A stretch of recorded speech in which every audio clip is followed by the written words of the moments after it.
Good evening, y'all. Good to see you. Happy Monday. Let's see who we got in here. Powboy, what's up, man? Troy, good to see you. Artemio, what's up, guys? Pet Detective. Dan Robertson, Bruce Buffer voice says, it's time for the main event of the evening. Thank you very much, Dan Robertson. I watch a lot of UFC, so that resonates for me. Thank you very much. Good to see you guys. How's everybody doing tonight? We got a good topic for tonight. I didn't get the thumbnail up till a little bit late, but I think it'll be interesting. Short stories by Kate. Hello, hello. We'll kind of do our usual thing and hang out for a couple of minutes before jumping into the actual topic. I got the blinds open. What are we doing here? There we go. So tonight, we'll just kind of go over a rough outline of what we're going to do. We're going to cover 3 of the most famous or infamous grizzly bear attacks from mountain man history. And one of them I think you'll know for sure. 2 of them you'll very well might know because we have a pretty learned audience. And one of them you might not know. And they're pretty rough stuff. So we'll talk a little bit about the grizzly, the way the mountain men viewed them and interacted with them. A little bit about how the tribes viewed them. And the 3 crazy stories that we'll have to censor a little bit because they're pretty vicious. Has anyone encountered a grizzly bear in real life out there? Happy Cappy, good to see you. I think this will be a good one for our Mountain Man fans. We have a Mountain Man episode coming out tomorrow. So, James Holbrook, what's up, man? Good evening, Brandon, and the crowd at HOKC. Good evening, good evening. Glad you made it. I had a fun time last night with the Comancheros watch party and discussion. So I thought let's change pace a little bit and we'll go way up north. So we're going to be talking about South Dakota, Montana tonight. Hail chat and HOKC. What's up, Elite Super Grunt? Glad you made it, dude. I think you'll like this one. We got some rough stories tonight. Dan Robinson says, bear, lion, or gorilla. Who do you got in a cage fight? I will take, well, it depends on what kind of bear. If it's a polar bear, I'm going to take the polar bear every time. Otherwise, even a grizzly, I don't know how big a grizzly is in comparison to a lion. Does anybody have that information offhand? Because I don't know that. And no disrespect to the gorilla, but I think, man, it's not like an offensive animal by nature. I don't want to fight a gorilla. I'm just saying, I feel like something with claws and a predator would do better. What's up, fool? What's up, Charles?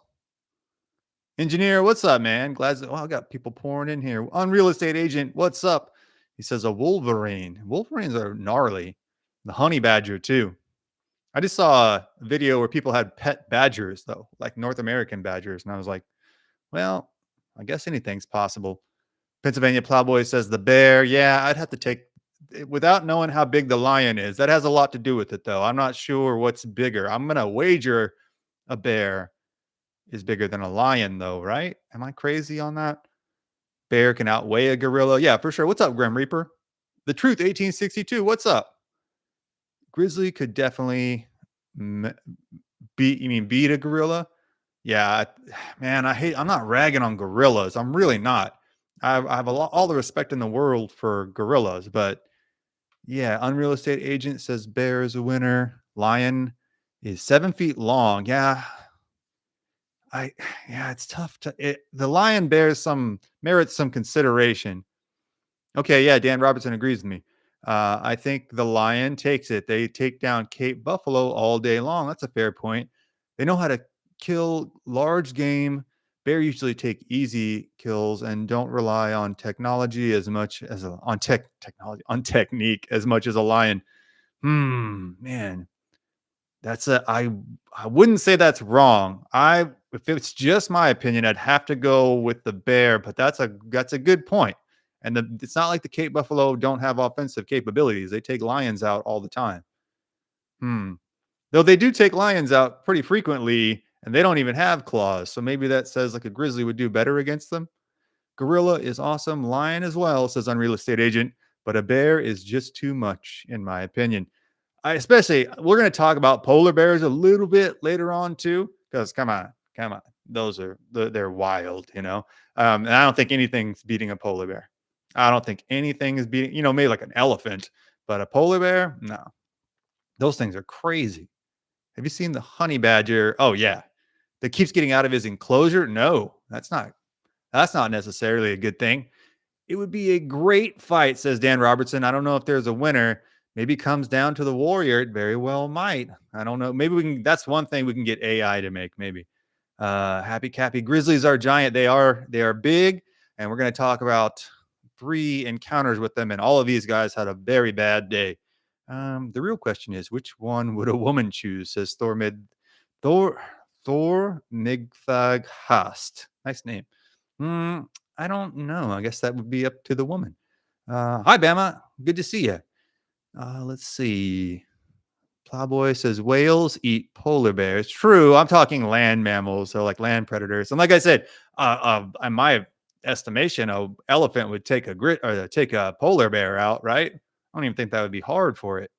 Make sure we're. Let's see. What are we at? 5 minutes in. We'll go a couple more minutes, and then we'll jump into the actual topic. Badgers will fight anything. It seems that I saw a video of the honey badger trying to fight an elephant, and eventually the elephant just like Sebastian Janikowski, it just like kicked it, knocked it like it seriously knocked it like 30 yards away, but it still didn't discourage the badger. It was inspiring. Let's see. Bless up. Oh, what's up, Mojo? Good to see you. Chat in the gym, stopping by to say hello and hit the like, please. I got to hit the gym later myself, bro. After this, got to hit the gym. Let's see. There are land whales, says Elite Super Grunt. Like land whales. Oh, I think I know what you're talking about. And kind of. Dan Robertson, I think in nature, the lion ambush and unalive as a keystone species. I think the bear is more of a scavenging opportunity, true, not a pure unaliver like a lion. That's a good point. Lions work in packs, though. Bears don't hunt in packs. Bears are lone rangers. And if it comes down to a lion and a tiger, bro, I'm taking the tiger. Let's see. He dug up rocks. The honey badger dug up rocks and piled them to get over the enclosure. It's an inspiring creature. Like I feel like we can all take a little bit of a lesson from the honey badger. Stoffel is amazingly smart. What is Stoffel? Stoffel. I'm not sure what that means. Can you elaborate on that, Bama Deanna? The truth says, yeah, that elephant punted that badger and knocked him out. Yeah, he knocked him out, and the badger eventually was like, okay, I've had enough. But it was a solid couple minutes of this badger just going after. What is that on my alarm? All right, sorry, we got too much beeping here. Let's see. Stoffel is his name. Oh, Stoffel is the honey badger's name. That's a good honey badger name. Let's see. These are fun little bullshit sessions. Yeah, they are. I mean, we're going to talk about actual history in just a second, but we can even BS after that too. The honey badger we were talking about, I got you. Anyone have a good remedy for headaches, says Charles M. Can't give official medical advice here, but I would say listening to or watching the HOKC live stream is a good remedy. No, I'm not sure, man. Maybe listen and don't stare at the bright screen. That'd be my best. That's what I would do. Let's see. Water. Oh man, I got so many chats rolling in. I'm lost already. All right. So let me see what I want to post at the top here. I think this is probably the book that I would most recommend for tonight. One second. Let me pull it up here. A Life World. And I pulled up a bunch of tabs for this, but I did not pull up the tab for the book that I wanted to use. So we're doing that right now. We'll do it live. Okay, there we go. I'm getting pretty good at posting live chats, right? Or links. So I'm going to put the link to the book Life Wild and Perilous by Robert M. Utley, who really doesn't have any bad books on the mountain men, but this is the most, I think, holistic book there is on the subject, at least for not simplistic, but for digestible reading. Let's see. Evan says, I show up for the history and stay for the conversations. Me too, Evan. Right on, man. Let's see. Whiskey and some water. Yeah, man, like, I'm not endorsing that, but I'm not endorsing that. My uncle used to have an American badger until he tore my uncle up. Yeah, that was in Trenton, Nebraska, says James Holbrook. I saw a bunch of videos of people with pet badgers, and I was like, I'm not anti-badger, but you are just one bad day away from getting torn up by that thing. Ricardo Reardon, what's up? I absolutely love your videos. You always are in great voice. Ah, depends. Like sometimes I gotta drink a little water and a little coffee before I go on because day to day, there is an amazing book about all the Indian attacks and the people that were held hostage. Which book is that? Or absorbed into the tribe? There's a couple we've talked about here, but if you have one you want to throw in there, put it in the chat for us. Let's see. I'm drinking a cold beer for my sore throat, says Elite Super Grunt. Hot coffee. No sore throat. I'm feeling good, but I'm ready to go. Dachshunds were bred for badger hunting, says Bamadiana. Yeah, yeah. If you've ever seen videos of them like crawling through holes, you're like, oh, I get it. This little bugger makes sense now. Let's see. I can't remember the name. Yes, Dan, they were okay. Dan Robertson says, personally, I would rather get got by a lion. Yeah, man, me too. Me too. Because they at least like choke you out, right? Like 100%, dude. I agree with that.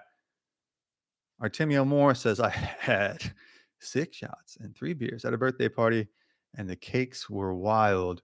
6 shots. Dude, that would take me out, bro. Good on you for staying standing. Let's see. Okay, guys. So I've got one of the source materials up at the top. I think this is the most holistic one, like I said, where you can pick through most of these stories except for our third one in pretty solid detail. Let's see. Let me look a little dark there. There we go. Okay. But the first, we're going to kind of go in chronological order with these and kind of order of most famous bear attack to the least famous. The most famous, I think we're all quite well aware of, is the Hugh Glass bear attack. Happened in 1823, in August of 1823, to Hugh Glass. It's covered in the movie The Revenant. It's obviously kind of the center point of the entire film. The actual attack itself that's shown in the film, many things are highly inaccurate in the film itself, but the actual attack that's shown is, pretty close to what happened in real life. It was a mother bear. Glass was out hunting. He was not hunting with his son. There was no son. There was no son. That really sucked. They put that in the movie. But he was surprised by a bear. The way that they showed in the film is pretty close to how it's described in written accounts, where it's like they just heard a crash, crash, crash, and then all of a sudden the bear was on them. Oh, $2 super chat from Terry R. He says, "Let's all hit the like button." Oh man, thank you very much for reminding me of that with the super chat. That's very generous of you. Yes, if you are here, make sure you hit the like button. That really helps us get the stream out. We've been seeing the stream grow, which is awesome.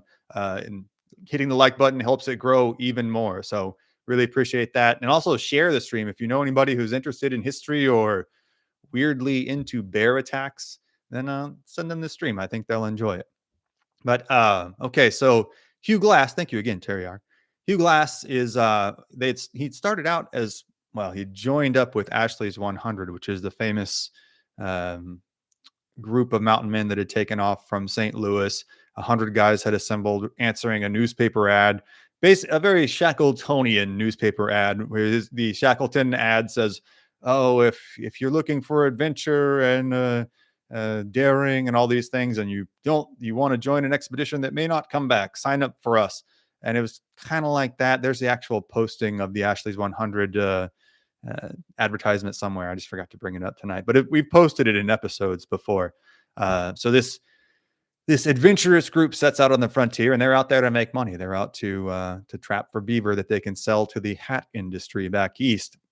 And these guys are out there for a while, and they get caught by the Arikara on a sandbar because they had stopped at this village, and some of their guys had dallied with the local women, and that made the Arikara mad, and it resulted in what's known as the Sandbar Massacre. And we've got a video on that too. You can just go to our channel and look up Sandbar Massacre. Don't just look up massacre, because that'll bring up a couple stories.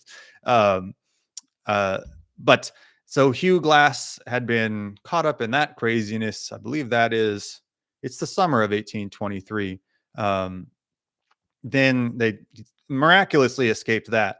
And just after that, he had been caught by this grizzly bear. He gets mauled just like in the movie.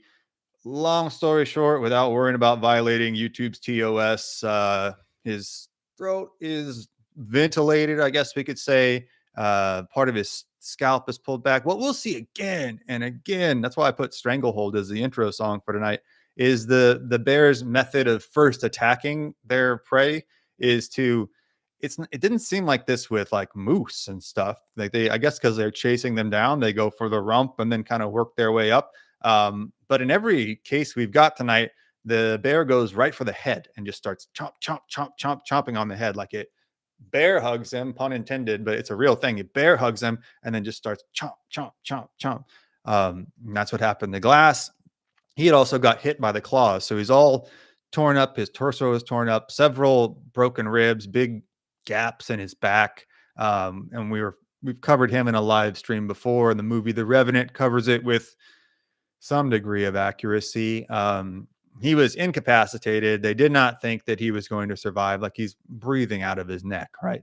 They leave Jim Bridger and guys, is it James Fitzpatrick? I'm blanking on the name right now because we're live, of course. Two guys are left with him. They eventually just kind of go like, this guy is not going to make it. And we're in hostile Arikara territory. So they kind of go, okay, he's done for anyways. They did not actually like make a grave for him, nor unalive his son because there was no son. Oh, no. $2 super chat from Dan Robertson. Why don't bears wear shoes? Because they're barefoot. I don't know, something like that. Something like that. Thank you very much, Dan Robinson. I appreciate that. That's the super chats make this possible. So I really appreciate that. Because they have bare feet. Okay. I thought it was going there. Louisiana Gray says the two that were with. Thank you, Louisiana Gray. I knew it was Kit Carson and a very, very no. It was Jim Bridger, right? Yeah, it was a very young Jim Bridger. You're confusing me, Louisiana Gray, but it is James Fitzpatrick. It's a very young, 15, 16-year-old Jim Bridger and James Fitzpatrick. Yeah, okay. Had been left with him. They eventually decide like, we're going to cost ourselves our lives by staying with this guy. So they just kind of abandon him. They take his weapon, and in their defense, they think it would have looked to anybody like he's not going to make it. Obviously, that the rest of the story is covered in The Revenant. He does wake up. He does revive himself, miraculously survive, and crawls hundreds of miles to the nearest fort. He did not actually track down and unalive James Fitzpatrick. He tracked down Jim Bridger, basically got an apology out of him because he's just a young, scared kid at this point. Basically says like, all right, like, that's cool, run along. Then he tracks down James Fitzpatrick, but James Fitzpatrick, which is pretty clever, had joined the army because it's illegal to hunt down, you're going to be punished by the army. So when Glass had finally found him, the commanding officer said like, listen, I know you're pissed off. I understand. Totally get it. But I can't let you unalive one of my soldiers. And so Glass finally like shrugged, and they didn't make amends, but it didn't end. It was ultimately a story of Glass's forgiveness. But that's probably the most famous for good reason, because there's not a lot. There's other accounts of guys surviving and kind of crawling to safety, but none that are so dramatic where they were left in the woods and had to crawl hundreds of miles and were injured to the point. Like, if you're that injured, bear attacks, as we'll see, are not terribly uncommon on the frontier. So it wasn't something the guys didn't see at all. So to be injured that bad, where people are like, your boys are just like, there's no way that this guy's going to make it, really speaks to the severity of his condition. Absolutely. It would have been a horror movie. If you saw this guy, you would think he's not going to make it too. So just standing up for teenage Bridger there. But then Glass made it through. This is like how the frontier works. Glass survived, but he still needs a job. There's no like pension plan on the frontier. So he signs up to do the only thing that he knows how to do. And he goes back out on another fur expedition. And it's a couple of years later. I didn't bring up the exact dates of all these guys' later years, but it's a couple of years later in the very, very early 1830s, I believe, where he is trapped. He's kind of caught off guard by the Arikara, who had initially attacked them at the Sandbar Massacre. The Arikara have a very dicey relationship, had a very dicey relationship with the Mountain Men. Sometimes they'd get along. Certain bands of them would get along. And sometimes Mountain Men would live with the Arikara. And then other times they did not get along. They did not get along at all. And during one of those stretches, Hugh Glass was caught on an icy river, and the word is there's nobody in found his remains, but the eyewitness accounts from the Arikara say we caught him on the river, we unalived him there, we took all of his stuff and just left him. So where Hugh Glass's remains are, nobody knows. But it is a rather tragic ending, and definitely a tragic ending for someone who had survived so much just a few years earlier, but kind of like an officer and a gentleman, except, you know, he dies.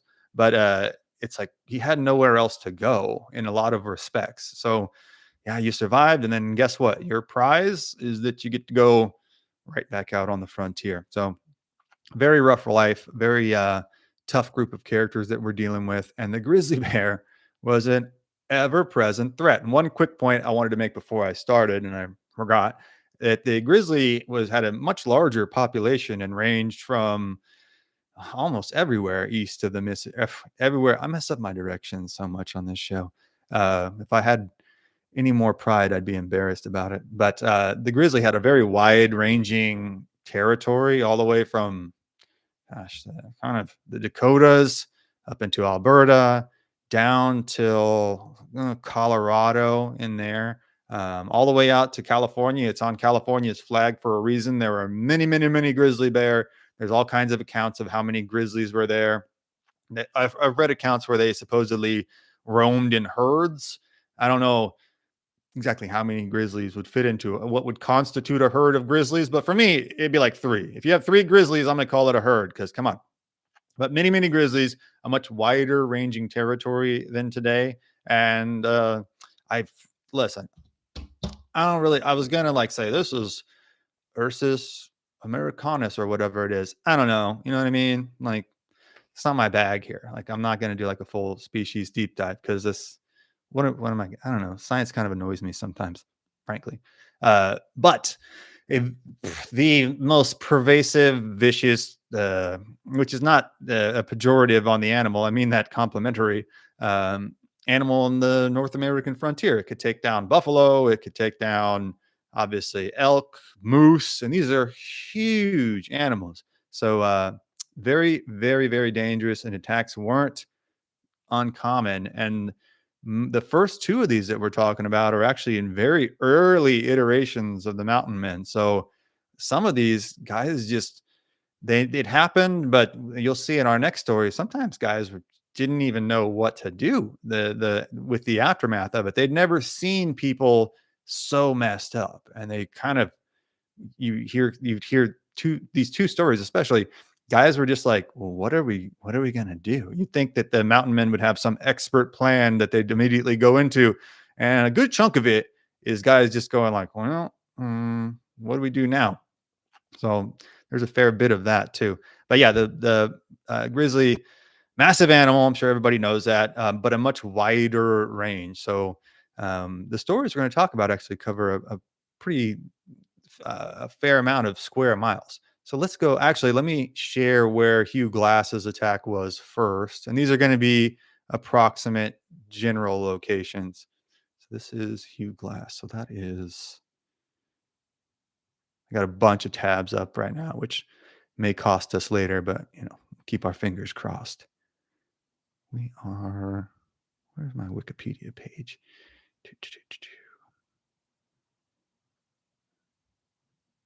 There we go. Sorry. So here is our location of Hugh Glass. His happened on kind of northeast South Dakota. It's on the Grand River. So he's up here, and there's another contingent of with Jedediah Smith, and I think it's like a couple weeks later. The Jedediah Smith, he's been commissioned to lead 10 men down into southwestern South Dakota, right around here. And while this is his first leadership opportunity. He had been part of the same contingent as Glass, and it was hard to suss out exactly how these events unfolded, but it seemed like Ashley's 100 was broken into two groups of sorts, and Smith was charged with going southwest on a resupply mission of sorts.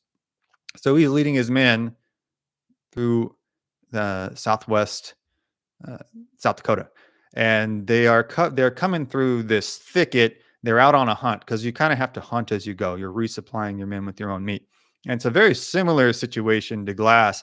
They're out hunting. They're coming through this thicket, and there's a line of 10 guys. So, how does the best way to describe this? Let's say the thicket is here and the line of 10 guys is here, and the bear breaks out of the thicket and hits the line right in the middle and kind of passes through the line.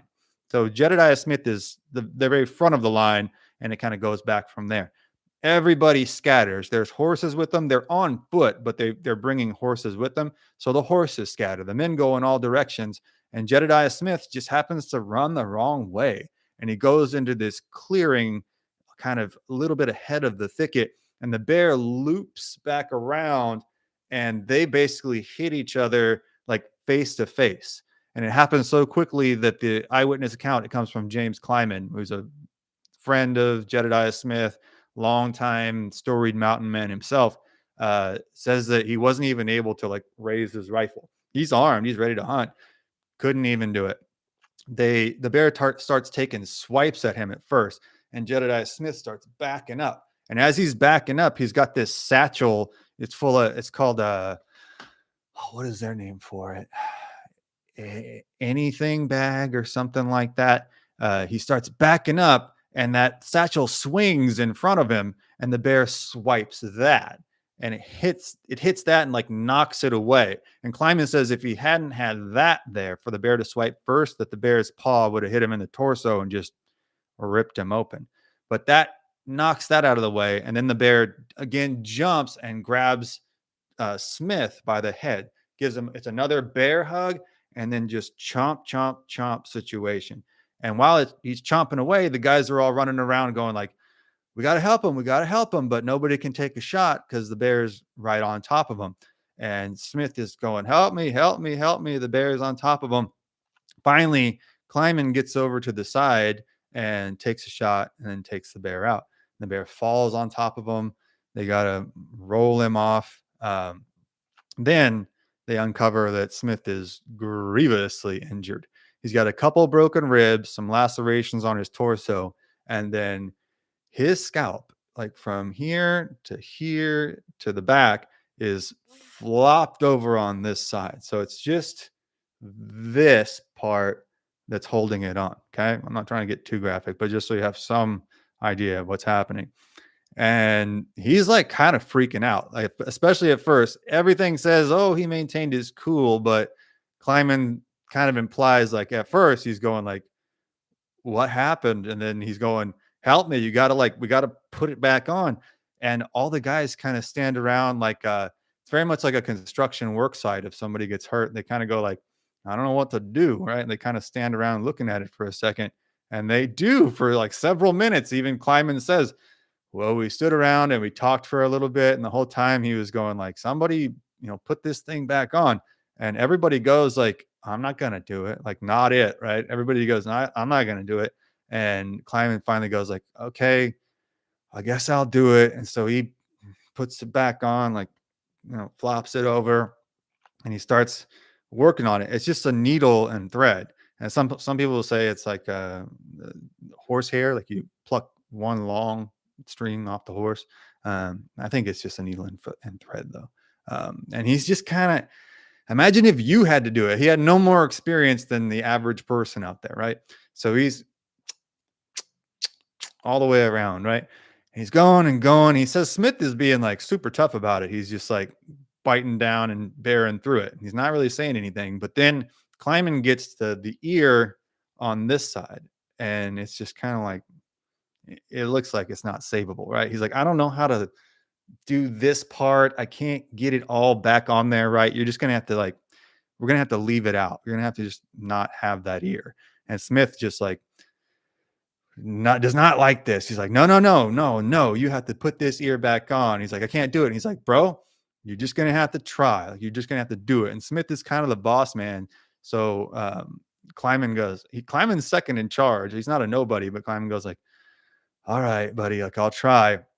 And he says, like, it almost makes him sick a couple times just to, like, you do it for a couple minutes. And Smith was like, toughing it out, but Kleiman was like, I had to look away and, take a couple breaks here and there.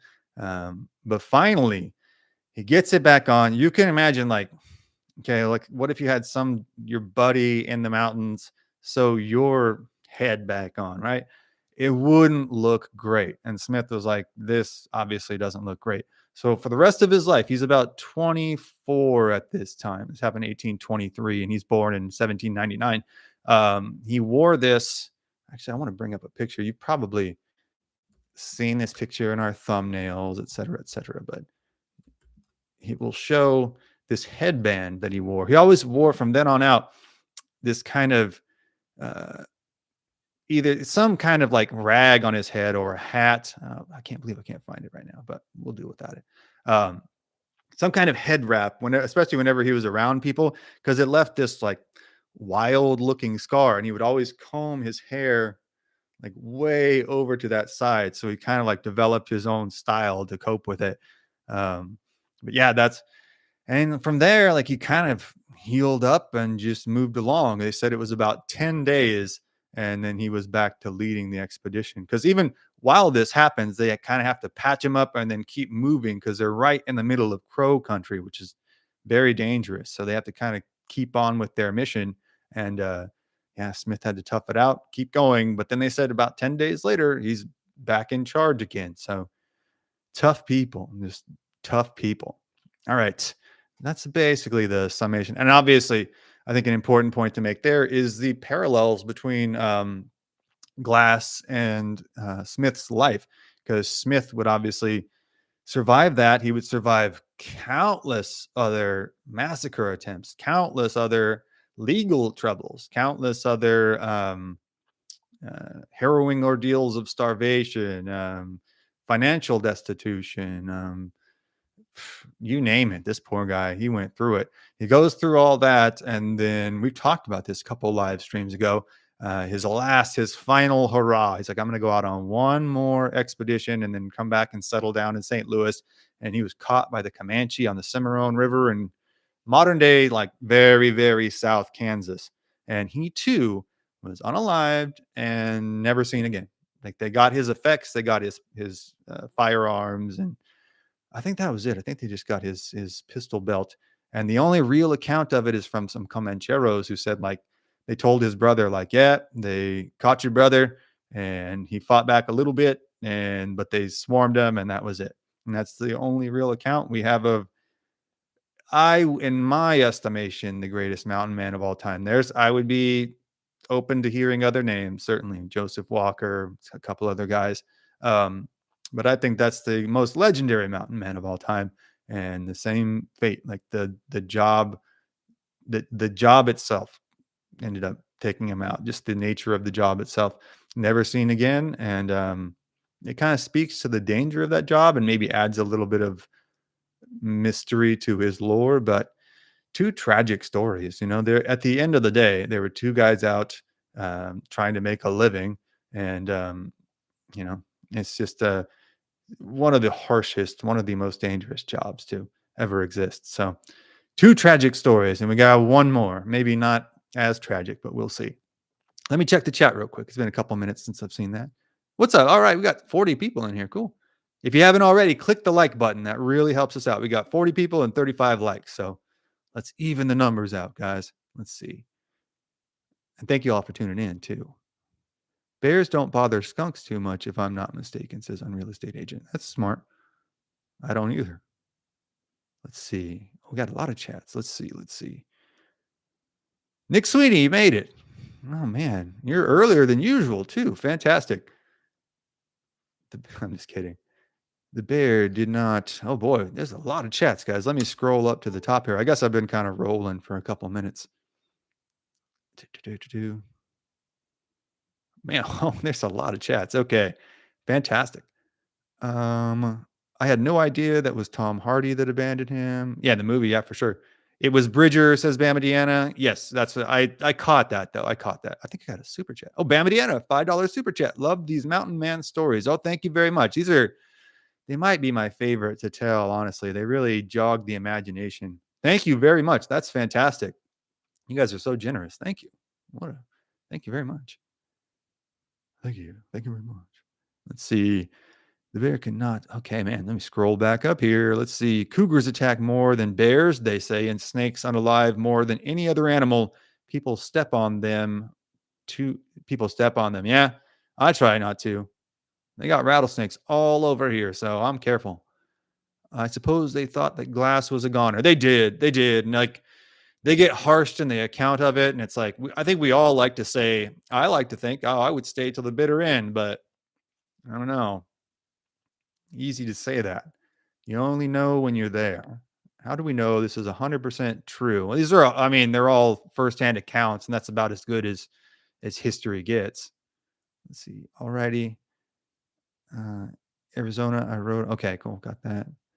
Cougars attack. I got that. Was it Jed Smith that had his ears sewn back on because of a bear? That's him. Really kind of changed his aesthetic from there on out.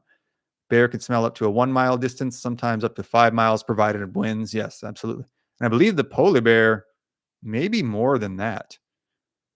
Let's see. The crow were pretty dicey in that sense as well, I believe. Yes, yes, absolutely. Yeah, I maybe should have explained that a little bit more when talking about them moving through uh, southwestern South Dakota. That's a harder thing to say than you would think. This was a time when their relationship with the crow was dicey, but yeah, the crow would eventually work for the U.S. Army as scouts, as famous scouts. So um, that was not a permanent situation. And their relationships with a lot of tribes were very, very fluid. Grim Reaper says Man in the Wilderness, 1971, with Richard Harris, and The Revenant, 2015, with Leonardo DiCaprio, both tells the story of Hugh Glass. I didn't know that Richard Harris had starred in that movie or that movie existed till a couple of months ago. What's up? Nick Sweeney says, howdy, howdy. Good to see you, Nick Sweeney. The bear can not only smell distances, but times. It can not only tell what passed by a trail, but how long ago it passed. Smelling in 3 dimensions, says Dan Robertson. Wow, that's interesting. I didn't know that. Let's see. Wow, there's a lot of here. Bama Deanna says a bear herd. Yes, and I mean, like I said, they didn't give specific numbers on what constituted the herd. But honestly, like I said, I don't know, anything more than 2 grizzlies is a herd to me. How accurate was the grizzly attack in The Great Outdoors with John Candy? I haven't seen that since I was a little kid, so I'm not sure. Probably not terribly accurate because they're not able to show how graphic it is, but maybe. Let's see. Stampeding herds of bears, probably not. So, yeah, like I said, I don't know how big the herds were, but that's how they're described in the early California accounts. Wasn't he more angry over them taking his rifle than he was for them leaving him dead? So he's talking about Hugh Glass. Basically, yeah, I think he kind of understood like why you would leave him for dead, but he was very mad that they took the rifle because it's his most expensive piece of gear. Let's see. Elite Super Grunt. There is videos from Yellowstone Park that show grizzlies taking down large prey. Yeah, for sure. Moose, elk. Those are the biggest that we have here. But buffalo, obviously, which is just if you've seen any of those animals in person, it's unthinkable to think that a single animal could take them down until you see a grizzly, and then it's like, okay, I kind of get it.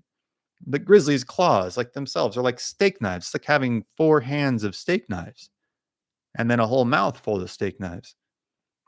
Revenant goat movie, whole story about Hugh Glass, says Thomas Cloak. Man, I was so psyched to see it when it came out. And then as soon as they introduced this fictional son, I was just like, and this fictional, I don't know, wife who had passed away, I was like, this changes the whole tenor of the story. It just, and then he comes back at the very end and unalives Fitzpatrick. And it was like that legitimately changes the tenor of the entire story. I thought that was unfortunate that they did that, but I thought the costumes and the settings and a lot of kind of the, I don't know, historical ambiance, would that be a way to describe it, was pretty good.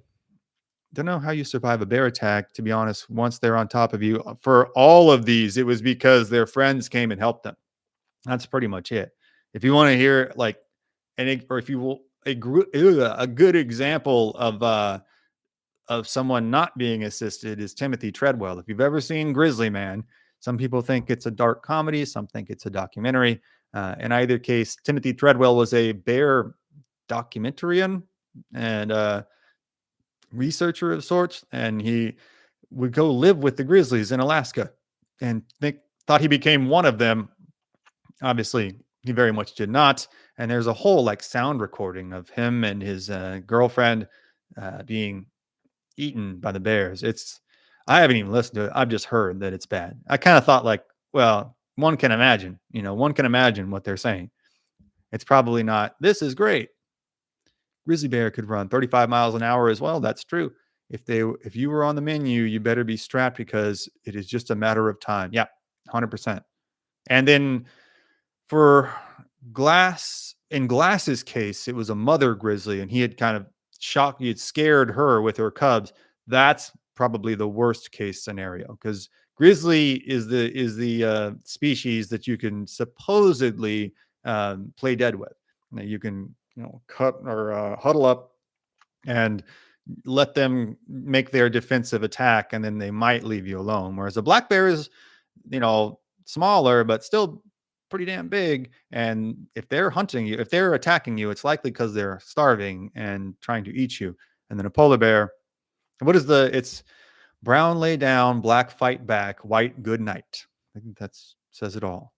Okay, even my worst bear story was made even worser by a horse. I don't like horses, says Nick Sweeney. Nick Sweeney, that sounds like a traumatic thing. Were you really attacked by a bear?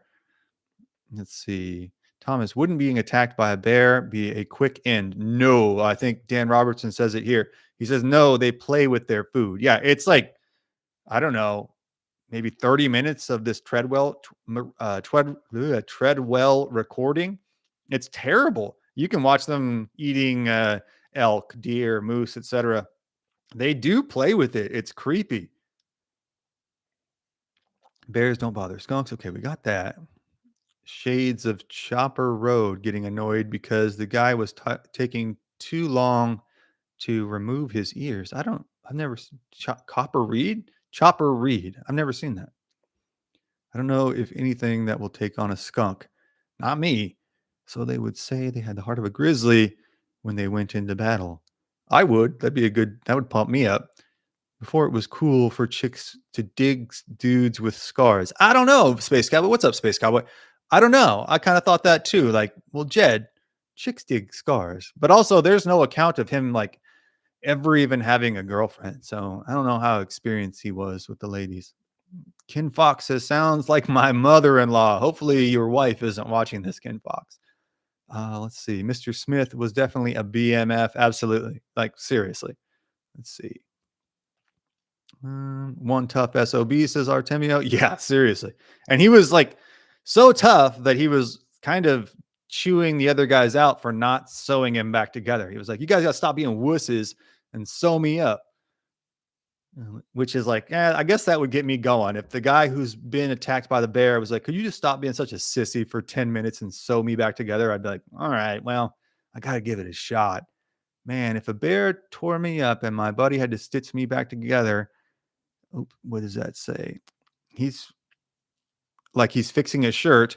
I would do as little as possible to cover it up. Honestly, Big Hoss, nice name too. Yeah, me too. I would tell everyone about it every day. The cashier at HEB would be like, not this guy again. And you know what I'd say? I'd still tell her. Let's see. Great horned owls and fishers, says Nick Sweeney, as well as martins are specialist skunk and porcupine unalivers. True. Yeah, I've watched a nature segment somewhere on that. I'm saying true, like I know, but I've heard that before. Let's see. Davy Crockett, Daniel Boone says unreal estate agent. I'm not sure what you mean by that, unreal estate agent. Though after we're done here, I would highly encourage everyone to go to the Magic Keycast channel. I did an interview with Jason from the Magic Keycast channel about Davy Crockett's impact on Disney. So my first interview, really. So you guys go check it out. Let's see. I would wear those scars with pride too, says Terry R. I would too. I'd rock them. And I would, like I said, unabashedly tell everyone about them with zero shame. Oh man, we got a bunch of chats. Oh wow. Let's see. If I'm missing your chat, my bad. And if it's something you really want to see, I'm losing my ability to talk. I don't know why. If it's something you really want me to see, you can send in whatever. It's like $1 or $2 super chat, and I'll for sure see it. It pops up super bright. Let's see. Great horn. Okay, got that. This is the most chats I think I've seen, guys. So thank you very much. My wife superglued my head in the rainforest of Nicaragua, says Dan Robertson. Surfboard hit my scalp and I didn't want to go to the hospital. She just needed some super glue, says Dan Robertson. Super glue works, man. That's a rough story.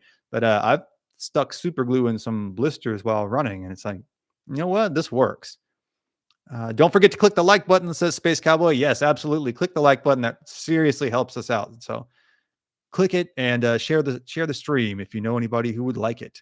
The cat I saved from Kuwait, says Nick Sweeney, was scalped by a badger. Really? I reattached it for him. He was a very tough little boy. Dude, you got some wild stories, Nick Sweeney. That's a cool story. I mean, not the cat being attacked, but the totality of it.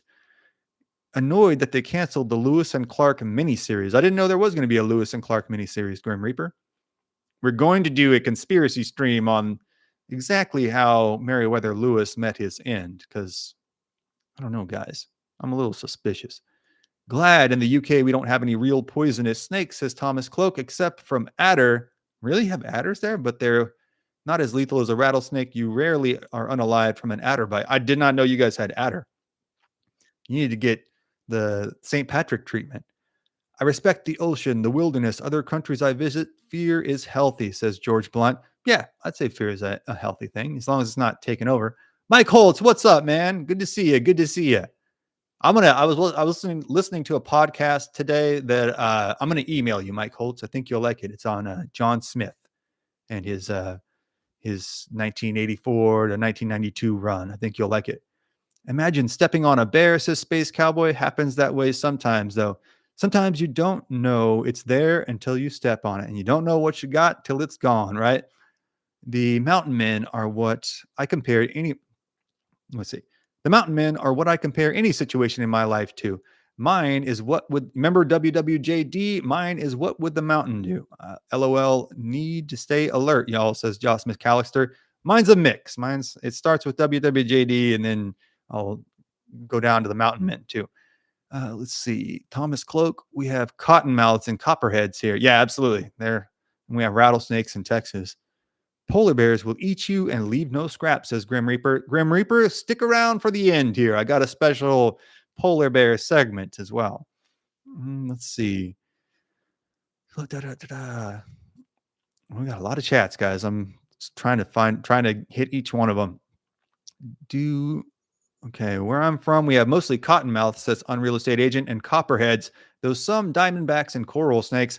I personally have only ever seen the copperheads and water mocks. That's same with me. I've only seen copperheads and water moccasins in Texas, but the rattlesnakes are there. George Blunt says Grizzly Man with laughing emoji. It's a horrific story, but the movie is like kind of a dark comedy. Let's see. Daniel Boone and Davy Crockett dealt mostly with black bears. Yeah, absolutely. I don't know that they would have ever even seen a grizzly bear. Let's see. I could be wrong on that, but I don't know. Never really heard of us happening. Okay, got that. Black bears may not be as man, I swear I can talk, guys. Black bears may not be as big as grizzly bears and polar bears, but they are not small. Yeah, absolutely. I was trying not to undersell the black bear because it's a bear, guys, and they do some serious damage. They unalive several people a year, I believe. Let's see. We got a lot of inner chat, which I love to see. Space Cowboy says, play dead. Bears love when you play dead. All right, I'm going to read this aloud. Space Cowboy says, play dead. Bears love playing dead, especially anything with Jerry Garcia on vocals. I like that joke, Space Cowboy. That's a good one. I read Old Texans. Dan Robertson says, I read that old Texans would cut the skin off a rattlesnake and place it meat side down on a wound. I've actually read that too. Somehow this would extract the venom, according to Comanche captive Nelson Lee. Yeah, that's where I read that. Now, Nelson Lee can be a bit of a contentious.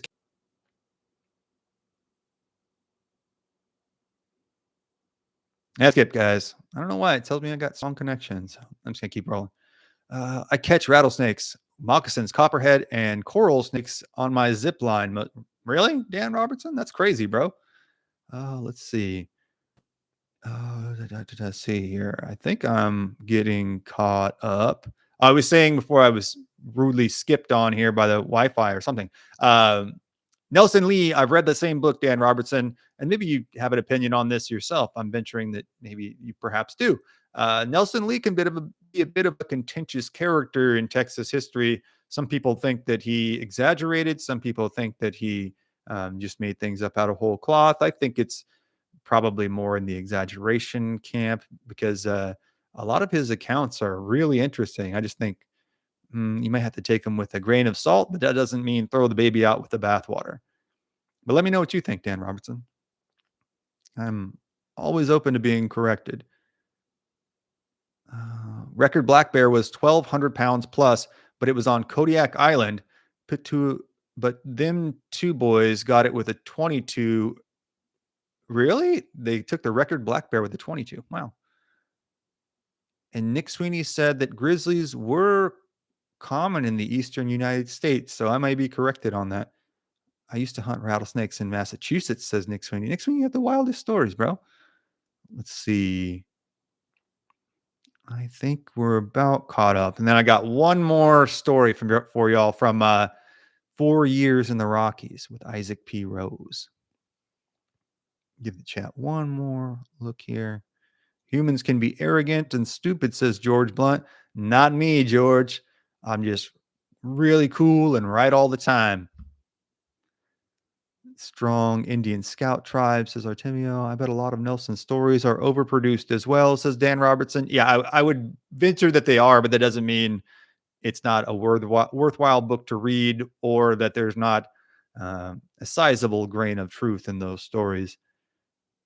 Bro, there are no rattlesnakes in Massachusetts. Well, there's Eastern diamond rattlesnakes, right? I don't know either way, but there are rattlesnakes on the East Coast. Josh McAllister says, I know there were elk, buffalo, jaguars, cougars, and wolves east of the Mississippi, but I don't think there were grizzly east of the Mississippi. I don't know for sure. That's my understanding, Josh McAllister.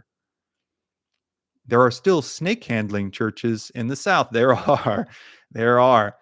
That's a bridge too far for me. I had a customer reach for a rattlesnake with his bare hands, says Dan Robertson. Idiot. Oh, we had to evacuate him and all. Non-injection infant strike. Oh, wow. And infants usually do inject, right? Yeah, that is kind of definitionally an idiot. Adam Cox says, got pygmy rattlesnakes in Oklahoma. That's almost creepier. Okay. So we're going to cover one last story here. Let me bring the actual book up because I wanted to at least tell you where it's at. So this is from 4 Years in the Rockies by Isaac P. Rose, another highly recommended book. It's one of those, if you're interested in mountain man history at all, really a simple read. It's organized by 2, 3, 5-page stories per chapter. So it's really easy to read and you don't have to read it all at one sitting. So this one takes place sometime in the early 1830s. He doesn't give us the exact date of it, but he is in, I got his map too. It shows kind of the range of the grizzly as well. This is Bitterroot. Okay. So I'm going to share this.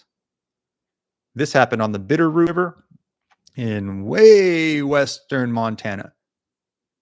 So you can see Glass and Smith were attacked here roughly, and then way down here, then all the way across Montana in the early 1830s. So this would be somewhere from 7 to 10 years after Glass and Jedediah Smith's attacks. Zoom in just a touch here. Oh, wait, that doesn't help me. Sorry. Where Isaac P. Rose and a man with the, I don't know, I think rather unfortunate name of Mark Head. You know what I mean? It's not the best name. I'm not even saying it's vulgar. It's just kind of not a great name. But in either case, another instance in which the two trappers are out hunting because they have to be self-sufficient in many ways. So they'll have lots of dried goods, but they need to be out getting their own meat. So they're out here far western Montana as part of a trapping expedition. They are a two-man team hunting for anything that they can find: elk, deer, any kind of thing like that. Even bear, they'll take bear. They know the grizzly as Caleb. That's their kind of colloquial name for the grizzly bear. He's so plentiful, he's so well known that you just call him Caleb. That could be a male or a female grizzly bear. It's just when you see a grizzly, you say, "Well, there's Caleb," and that lets everybody know there's a grizzly bear right over there. Uh, Oh, James Holbrook with a $5 super chat. Thank you so much, James. I heard the Timothy Treadwell tape. Oh, did you listen to it? I've heard like 5 seconds of it, and I was like, I get the point.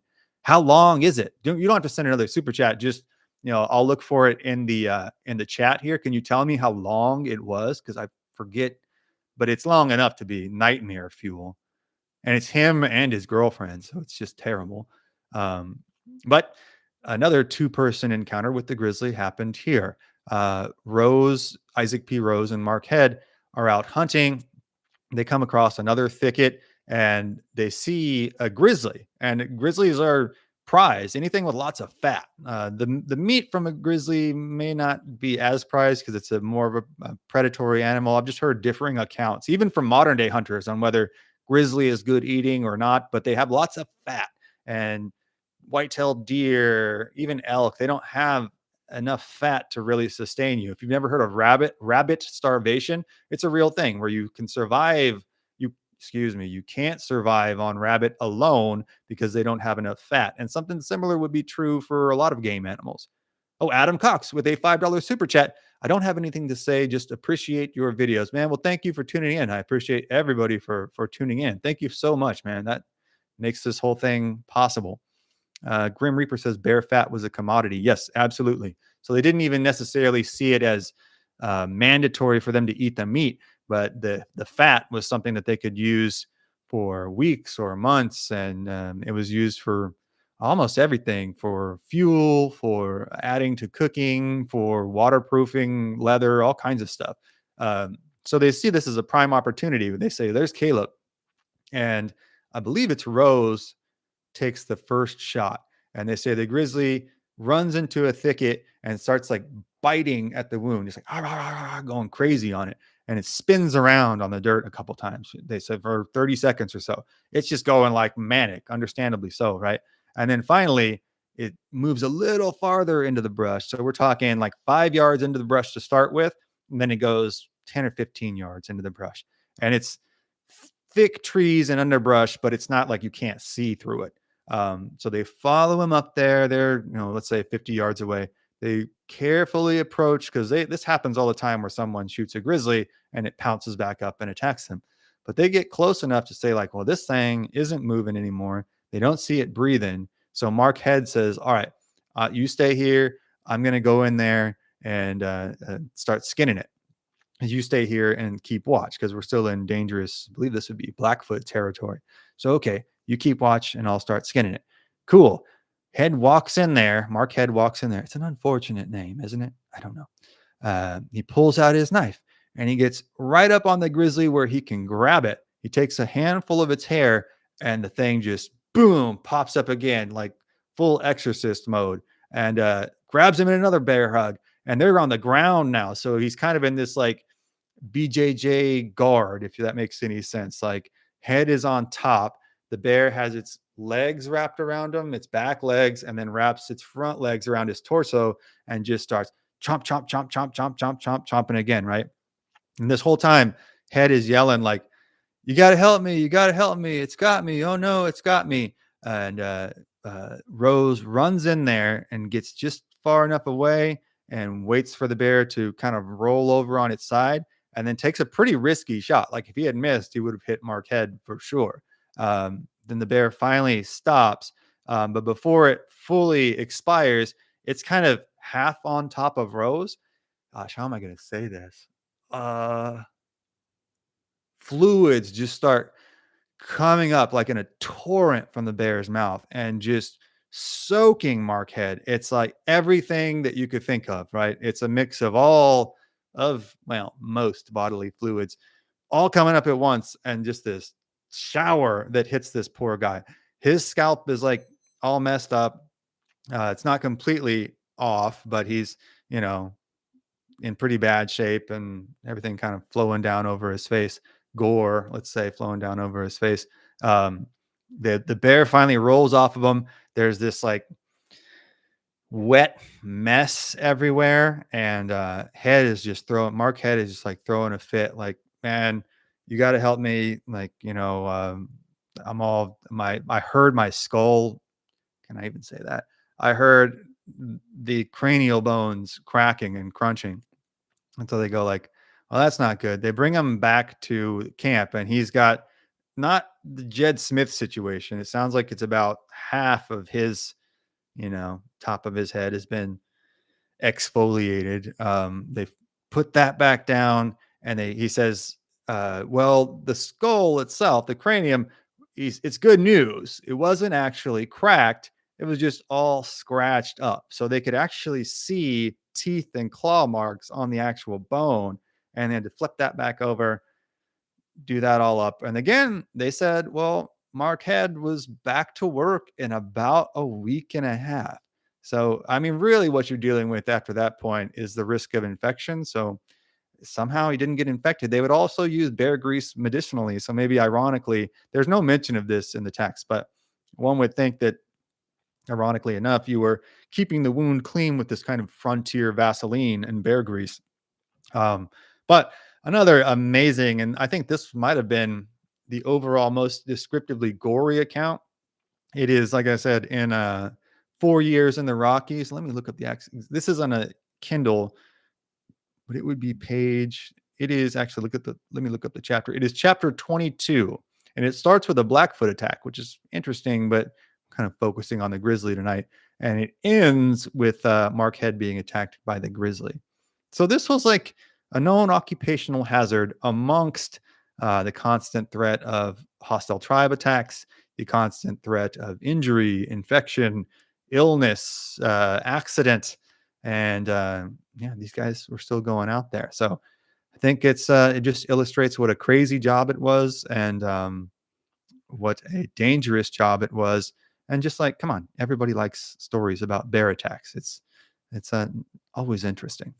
So those are our three for tonight. And like I said, let me check the chat real quick and stick around. We're going to cover an interesting polar bear attack, but that's a bonus. That's a bonus. Okay. Oh, well, we got a lot of chats again. Thank you guys very much. We got a lot of participation here. Oh, is Thomas leaving? Anyway, people going to head off. Thomas is in the UK, so it would be 2 o'clock in the morning there. Got to go to bed, everyone. Have a good night, says Thomas Cloak. Thank you very much for stopping by, Thomas. We always appreciate your dedication, man. Thomas has set alarms before to wake up at like 4 in the morning to catch our stream. So a dedicated listener, dude. It's always good to see you. Let's see. Red, let's see. Blah, blah, blah. Got that. A lot of chats, guys. I'm trying to get to all of them. Let's see. A lot of snake talk. Okay. Everything grows bigger out west, says Happy Cappy. It seems to. It seems to. My best friend, 60% German pointer, 40% American lab. I'm thankful. That is a best friend, George Blunt. Nothing better than a dog. I think Nelson Lee is full of malarkey. A lot of people do. A lot of people do. I used to catch garden snakes all the time, says Arizona boy, while visiting my grandparents as a kid. That is fun. I used to catch garden snakes. Now, not so much. Coral snakes, says Sean Wellen. Hey, what's up, Sean Wellen? I don't think I've seen you in the chat before. You've been watching our episodes for a long time. Coral snakes, red on black, no going back. Red on yellow, lucky fellow. Never forget that lesson. Oh, you're from Ireland. Well, I'm not going to take advice on snakes from a guy in Ireland. You guys don't even have snakes, by the grace of St. Patrick. Wouldn't go anywhere. I'm just kidding, by the way, Sean Wellen. Oh, Mr. M. Okay, hold on. Nick Sweeney is in there mixing it up with the chat. He takes no guff. Mr. Sweeney, I love it. I love to see it, Nick. I love to see you mixing it up. That coral snake thing is backwards, says engineer. I don't know who to trust now. Man bear pig attacked me in western Montana. He stole my wallet. Well, He's super serial. Let's see. Glacier Park, is it close by? I didn't look that up, and if I say now, I'll look foolish, George Blunt. Is that in western Montana? Rattlesnake is tasty, says Unreal Estate Agent. I've heard it is. I would try it. Let's see. Have you seen that guy that takes two little bitty grass snakes and let them crawl up his nose and out his mouth? No, man, I don't want that guy anywhere near me. Bear fat was a commodity. Absolutely. Absolutely. Um, God, man, I'm going to go cross eyed from all these chats. That's wonderful. You're talking about how fat grizzlies are from the safety of your keyboard, but I bet you wouldn't body shame a grizzly bear right to his or her face. No, no, no. I would be very diplomatic, and I would tell them, uh, it would be a very body positive moment for sure. I had some black bear made like pot roast, says Josh McAllister. I've heard it's really good. I like Steve Ranella has said it's really good. And moose soup. It had noodles and rice in it. Is it like gamey or stringy, or what's the deal with it? Um, I have to wait for the death groan, says Pennsylvania Plowboy. I kind of thought that with the third story. I thought like, are you how? I don't know. Like it seemed like they were just excited or something. But I thought like, don't you really want to make real sure that the grizzly bear is no more before you go up? They said he grabbed the hair. He was just like, all right, we got the grizzly. He has his, knife out and he's like, we got it, man. This is we're all set. And then the grizzly pops back to life. It's like, well, you got to really make sure. Uh, what a crazy situation to find oneself in, says Nick Citron. Yeah, seriously. And there's no help. You just have to wait for your boy to stitch you up. And I like my friends, but I don't think I trust. Well, one of them, like I said, used to be. I've said it before. He used to be a corpsman in the Navy. I guess I trust him, but he might make it more painful on me just to mess with me. Mm, Meat doesn't spoil in the Rockies in the winter. I've heard that to be more or less true, just because it's so dry and cold. Okay. Moose was gamey, says Joss McAllister, and stringy. The black bear tasted better than the beef roast, but it was a bit tough, but good flavor overall. Huh. I've heard Steve Vernella, say nothing but glowing things, though I think he caught trichnosis from a bear, which is unfortunate. Let's see. I body shame all the bears, says Mike Holtz, but from a distance. Right. That's probably the smart move. A boss of mine back in the day made bear sausage, black bear sausage. I didn't eat it. Felt kind of bad for the bear because he had him on a trail cam. I get that. I get that. Uh, Corpsmen are no good at pain management, says Nick Citron. Water and ibuprofen change your socks. I don't know if my buddy who was a corpsman would be terribly sympathetic. I know what you mean, but I trust him. I heard some bear meat is actually blue from eating so many blueberries. You are what you eat. I heard Steve Vernella say that. I have buffalo barbecue and it was a little tough, says Happy Cappy. Yeah, buffalo is very lean too. It's leaner than I would have thought. Um, have I tried sandhill crane? No, my friend in Colorado, I think, just got a couple, and I've heard it's good. The meat doesn't spoil, was a mountain man saying about personal wounds they received that wouldn't get infected. Oh, wow. I didn't think about that. I was thinking like, okay, Glass and Smith, it's a little different because they're not in the Rockies, but there's all kinds of stories of these guys getting injured like this. And I have thought, like, wow, they seem to avoid infection at a much higher rate than you hear about other people in North America avoiding it. So that's very interesting. Steve got sick after joking about it while cooking his bear meat. Right. They had joked about, well, we hope we don't get trichnosis from this, or wouldn't it suck if we got trichnosis? And they all got trichnosis. Um, Buffalo burgers are good, says Arizona Boy. Yeah, I enjoy them. I think they're good. They're just leaner than I remember having my first buffalo burger and being surprised. I thought it was going to be, for some reason, really fatty. And I was, I don't know, 12 or something, but I was surprised by how lean it was. Ribeye of the sky. What's the ribeye of? Oh, it's sand crane. Sand crane is the ribeye of the sky. I'll wait for the report back from my buddy in Colorado. He's good at cooking just about anything too. Let's see. I'm gonna check the chat one more time, and then I'll pull up this crazy polar bear video for you guys. I guess because it's Monday, but I'm having a hard time pronouncing everything. Was it a Wyoming polar bear? Nick Sweeney asks. I think those are extinct, Nick Sweeney. Let's see. Great podcast and participation, says George Blunt. Yeah, I think so. I mean, we're just so blessed here. We have so many good people. Nobody causes anything crazy in the chat. Everyone minds their manners very nicely. So you guys are great. Nobody's in there saying crazy stuff. That happens on a lot of podcasts. I think you can hunt sandhill crane in Texas, but in Florida, they are protected, Elite Super Grunt says. I did not know that. You can hunt a lot of stuff in Texas. You can hunt damn near anything in Texas. Tell him to send you pics before he cooks it. I will, engineer. George Blunt says pooping worms. Yeah, that's trichnosis, right? The meat. Okay, we got that. Okay. I think as caught up as I'm gonna get. Like I said, if I missed your chat, let me know down here at least, and I'll try to go back and find it. But this is a wonderful problem to have when you have this many chats. When I broke my hand, I just drank the pain away and kept on keeping on. Never healed right though, says Arizona boy. Well, I mean, that's a strategy though. That's a strategy. And sometimes, hey man, I get it. You're a grown man. Sometimes you don't have the luxury of waiting around for it to heal. This is your house, sir. We respect that, says Space Cowboy. It's our house, man. I'm just like the facilitator of the discussion in my mind because I learn a lot from you guys. Having the poops while out in the Wild West is the worst. Dude, seriously. I think we underestimate that because there's no TP. You're going to have to get like moss and stuff. It's terrible. It's seriously terrible.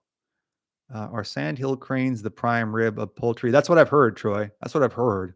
I can't confirm that, but I've heard it from some reputable sources. Let's see.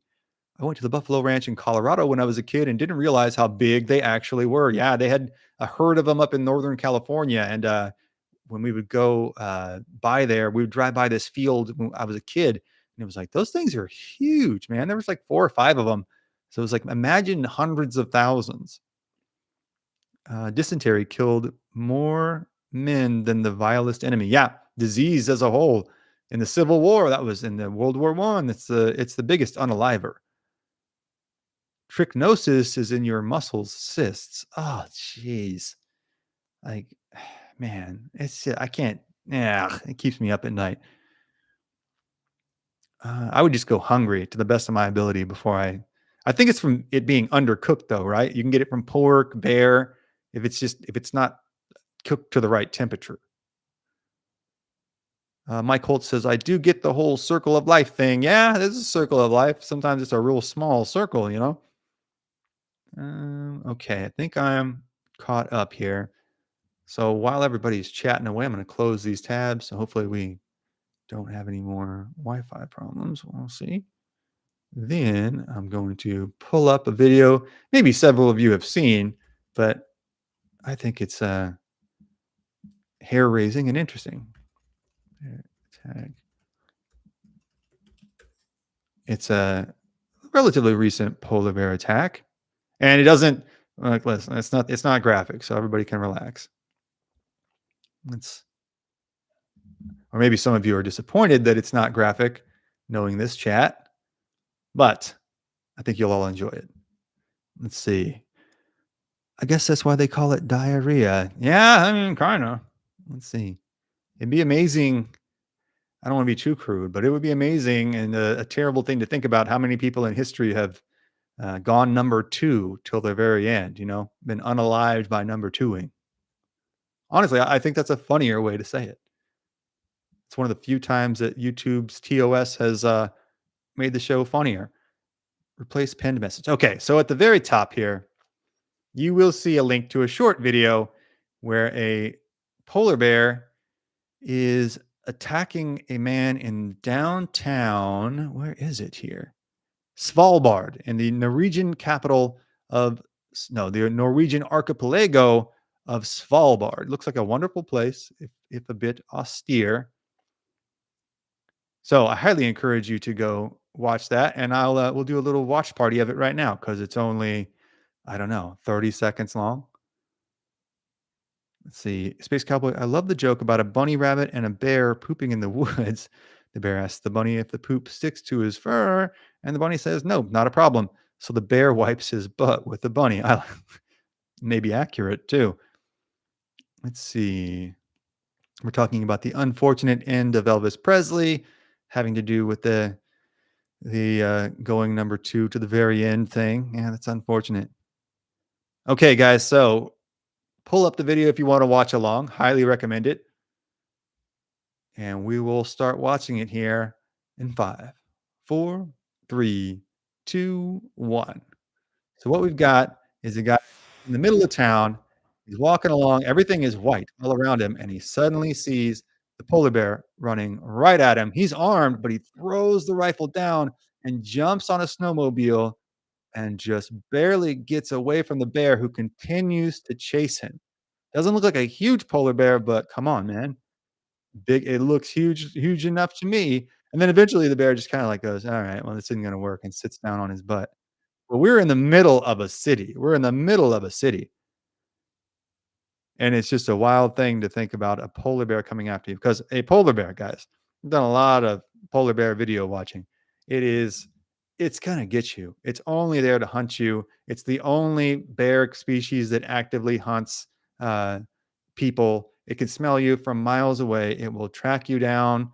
Uh, so it's just, it is by far the, I think, one of the scariest animals on earth.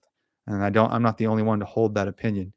I'm going to put one more video up here that I thought was really interesting too, of a polar bear experiment of sorts. You guys might have seen this, but I think it's a really cool video where some chucklehead from the BBC came out. I'm putting this at the top of the chat now too.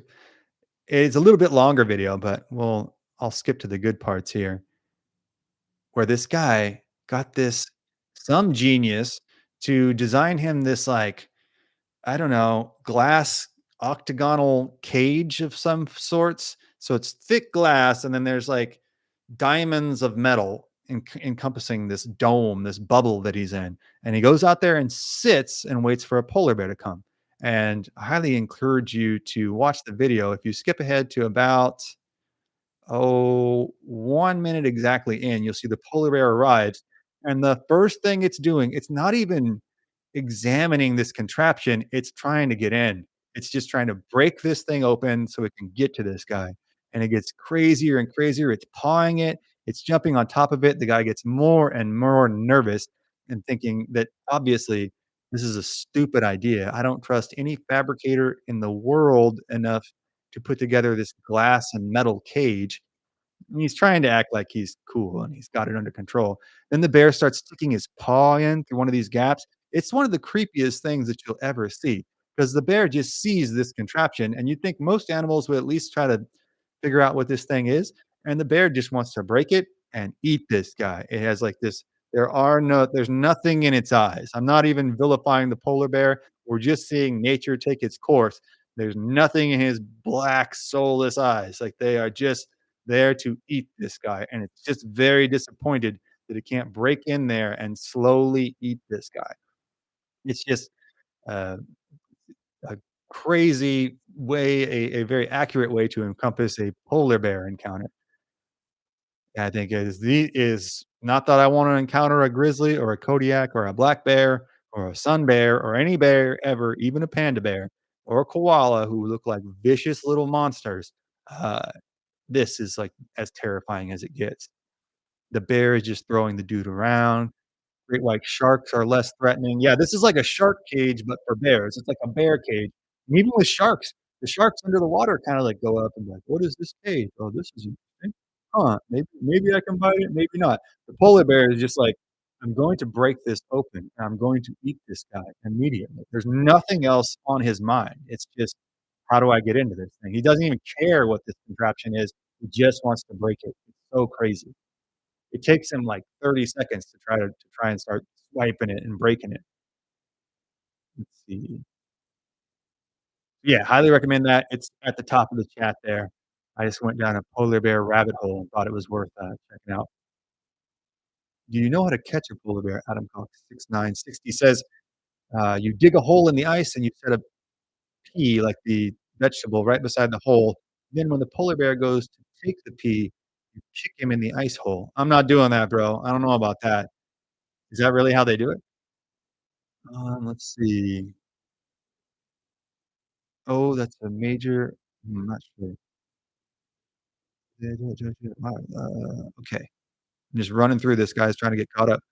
Um, Polar bear, 0 chance if you are not armed properly. Yes, I believe in Svalbard in the first video that we showed, it's mandatory that you be armed when you walk outside. That's why this guy had, I don't know, it looked like a 12 gauge or something. He's walking around in Svalbard in Norwegia, in Svalbard, Norway, which is not a place where people are normally armed. And yeah, to go outside in any capacity, you have to bring your firearm with you, which is like, man, I'm moving at that point, you know what I mean? Might be cool for a week maybe, but then, like, "Alright, we're going somewhere else." But you can see there's, like, a full town built around it. It's buildings all over the place and snowmobiles everywhere, and apparently, snowmobiles are notoriously hard to start, and you could see his snowmobile was not on and running. So he had to start it and then take off.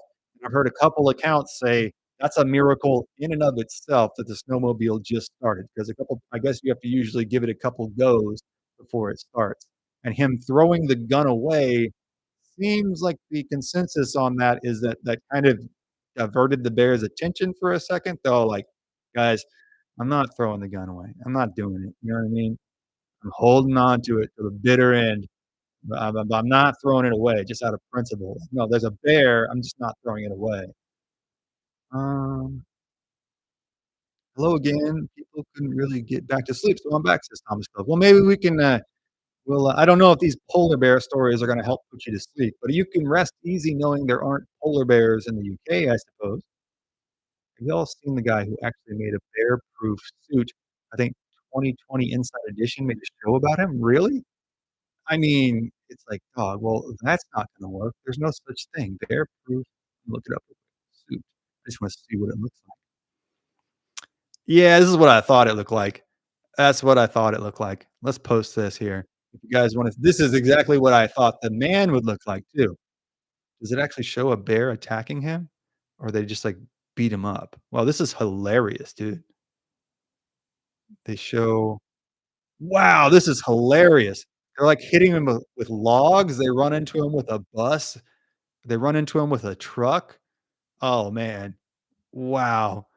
Okay, I'm gonna post another video. This is at the top of the chat. This genius gentleman's bear-proof suit. That is hilarious. Everybody's gotta go check that out. They don't have a bear that they can attack him with, so they're like, "You know what's kinda like a bear? A bus. Let's try hitting you with a bus." And he does just pop right back up, to be fair. To be fair to this gentleman. Let's see. What the actual fudge is wrong with that guy? You mean the bear suit guy? I don't know. But if it's a bus-proof suit that he's going for, or a truck-proof suit, I think he did a pretty good job. Um, let's see. Polar bears more dangerous than aren't polar bears more dangerous than normal bears, says Thomas Cloak. Yeah, they're just way bigger. They will hunt people. Like they will purposely stalk and hunt people. It's the only bear to do that. They will do it over many, many miles. I think they have the strongest uh, olfactory sense of any bear, certainly. I've heard it. It's exponential what a bloodhound's is. Let's see. So yes, just a terror. Just that they look pretty cute, right? And like especially the cubs, and they're in the Coca-Cola commercials and everything. But no, a holy terror. And I've always thought it's really impressive that the Inuit stuck around, or any tribes in the Arctic, and they were across the Atlantic too. They're in obviously in Norway, I believe Greenland, Iceland, anywhere up in the Arctic Circle, Northern Europe area as well.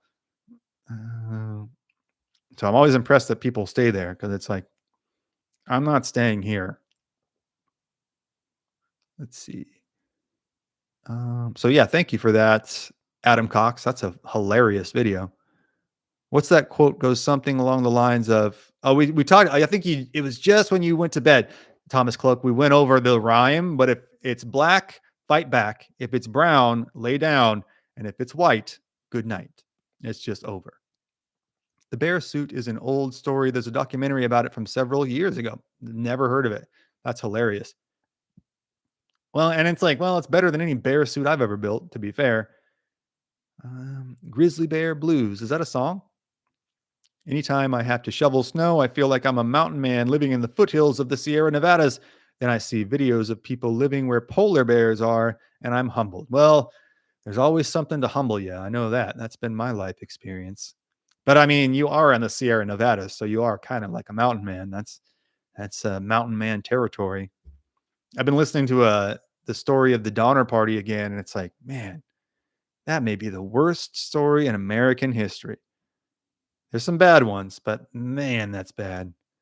Oh, Adam Cox, 6960, a level one membership. Man, thank you so much. I was just looking at the membership numbers this today, and we're up from like 15 to 80 something. So we're building our own little HOKC army, man. Thank you so much. Let's see. Black bears don't usually attack humans, do they? Says Thomas Cloak. They don't usually attack them, but when they do, apparently it's out of hunger and out of an actual attack to unalive the victim. Donner Party was worst case, says Happy Cappy. Yeah, it just keeps going and going and going. It's like a horror movie that's like 4 hours long. You're just like, this just keeps, and it's all horror. It just keeps going and going. Even the reading is like, all right, I'm exhausted. Let's see. Black bears do attack. They have a greater likelihood of running into humans over other bears. Yeah, they do live in more populated areas. They're coming back to Texas. There's black bears all the way up to San Antonio now. That guy in the bear suit will be safe if he's hit by a pickup being driven by a grizzly bear. He will, right? I mean, all things considered, you can't say that he didn't build a good truck suit. It works against trucks. Let's see. Leopard seal, says George Blunt. Yeah, polar bears hunt those, and those in and of themselves are freaky creatures. Uh, Tahoe, says George Blunt. Donner Party visit. Yeah, it's all up in that area. Just anytime I know people love to go skiing and snowboarding up there, but it creeps me out when it's snowy. Oh, wow. Josh McAllister, level one membership. Man, thank you guys so much. That just means the world to me. That's just so much support. Thank you very much. We're building that up. So, and we're going to keep having more and more stuff that we add to the membership uh, pool, like more and more content. So we'll make it worth your while. Thank you very much, guys. That's awesome. Nick Citron says, I found a bear cub skull while walking my dogs a few months ago. Wow, really? It's just like a smaller bear skull, I guess. Even then, I'm going to be on the lookout after that. There needs to be a movie about the Donner Party, says Space Cowboy. I've thought that, but I think it kind of works out to what I was saying, where it's like it would have to be 4 hours long and just all horrific. It'd be like 30 minutes of them getting to Donner Pass or getting to the Sierras, and then just horror from there on out. Let's see. When hunting bears does take a lot of shots to actually take it down. Yeah, I kind of thought that was it must have been like a really good shot that Isaac Rose put on um, the bear that was attacking Mark Head. Because in the other accounts, there were several other guys taking shots too, but those are very difficult shots to make too, because the victim is right underneath the animal, so you can't miss. The army is growing, says Arizona Boy. We ride at dawn. We ride at dawn. That's right. That's right. I think I'm gonna get some stickers made that have like a little ranger star with like HOKC Ranger on it. The Shackleton expedition is an awesome story. Yeah, it's a wild story. I think that newspaper ad that he ran really does remind me of the Ashley 100 newspaper ad. I wonder if he was inspired by it. Let's see. Stop poshing the party members. I don't know what that means, Nick Sweeney. Let's see. People in the last town begged the party not to leave. They did. They said, like, you're never going to make it. And was it, who was it? I get the names mixed up with the Donner Party. But their leader was like, no, we got this. We got this. Black bears are goofy when they snap, says Pennsylvania Plowboy, because you can mess with them a lot and they will not do anything. But if one of them cubs cry mama, it will flip a switch real quick. Yeah, I think people underestimate how big and powerful black bears are. I talked about working at the zoo a lot, but that was the one animal in the place that I thought, okay, we got to be real careful here. And it was always super docile and gentle and just, well, appeared gentle, but never did anything. It was just hanging out, had a little pool and stuff. It had been injured somehow and couldn't return to the wild. Um, but when you went to go feed it or clean its cage, there was a whole protocol. And anytime I was in there cleaning the cage, and it's like it would go into its little locked off enclosure to just like chill. They would give it a little snack and stuff. It was still, oh, that scared me. I was just like, yeah, I never really trusted that door being locked enough. I was just like, if that bear really gets pissed off, I'm done for. And I'm gonna be like in the headlines of the local newspaper, and I'm gonna like, you know, I'm gonna be unalived for this 750 an hour job, but it didn't happen. I lucked out. Don't get caught pooping in the bear's woods. I never would, Tokoleshi. Don't worry. Did you see my earlier comment about Woj Tech Bear? You know what, Space Cowboy? There were so many that were going through. I just saw the word Woj Tech and I didn't know what that meant, and it just like scrolled right up. So, can you tell me again? Because it'll be way up there. I wouldn't be able to find it. But I saw the word Woj Tech. What does that mean? Let's see. Happy 0430, y'all. Oh, Tokoloshi, you are in he's one of our international listeners from it's 430. I want to say South Africa. Is that right? Woj Tech. Oh, is that the Wojtek? Is that the bear the Russians recruited or the recruited, but kind of they found and he became kind of a mascot for the Russian companies, battalions? I really need to get my uh, like military lingo down right because I often mix up like companies, battalions, regiments. It's a tough thing for a civilian. Let's see. Y'all know how damn impossible it is to find not only a YouTube channel, but also people who are into and know about the Old West, cowboys and Indians, if you will, a channel with accurate info. You know what? You're right, and that's why I started the channel. There's a couple others like Josh over at Wild West History. I'm blanking on a couple now. Dates and Dead Guys. If I'm gosh, I'm leaving some out because I'm just blanking. But there's a it's a growing topic, I think, and I think a rising tide lifts all boats too. So the more people that are interested in other channels, it makes them interested in ours. Wojtek, is that right? Wojtek was a Syrian brown bear cub in World War II. Polish. All right, I almost said Polish. I promise you I did.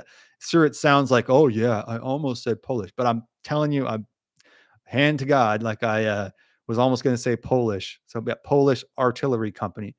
I've seen the video of that. Let's see. Aren't they giving them beer and stuff too? They're just like partying it up with them.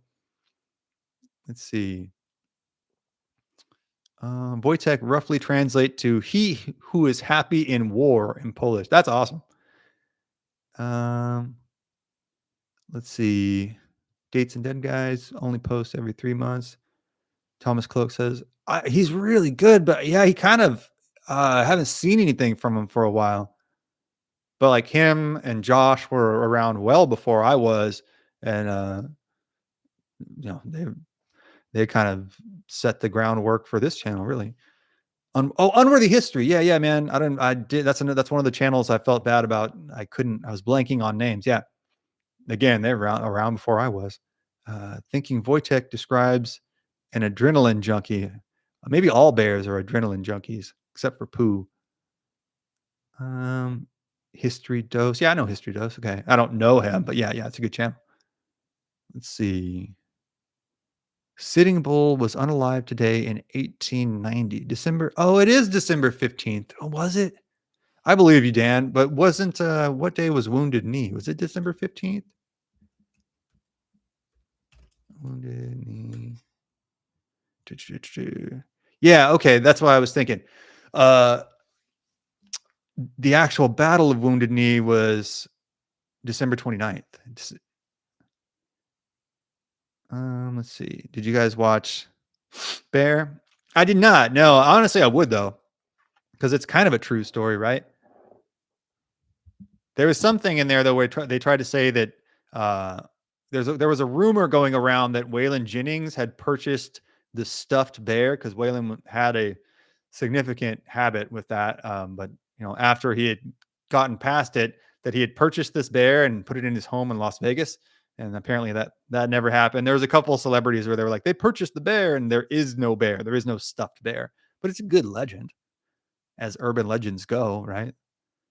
His last video was a few weeks ago. Lakota raids in the mountains, 1860s. Um, okay, I'm not sure. Um, Bear is hilarious. Says, "Oh, Magic Keycast, what's up, man?"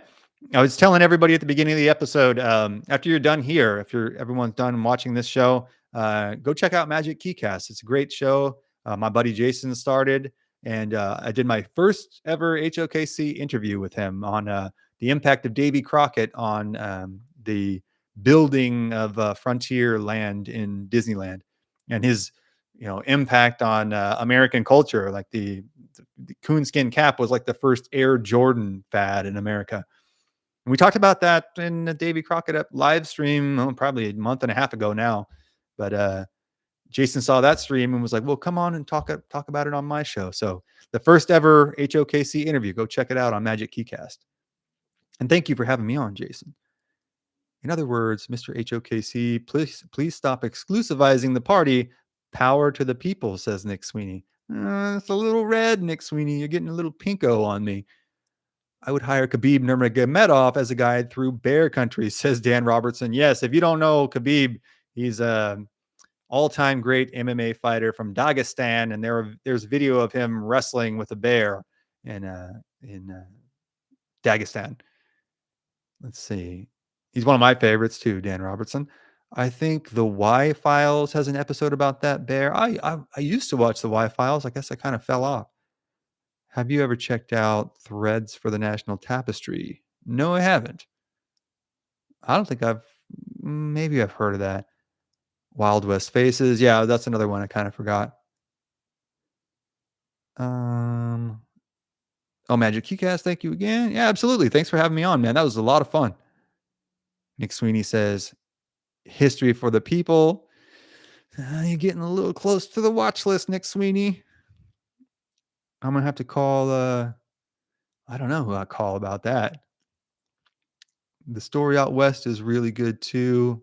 He covers the Moroccan War very thoroughly on location too. The story out west. I know that channel. I'm just blanking on it right now.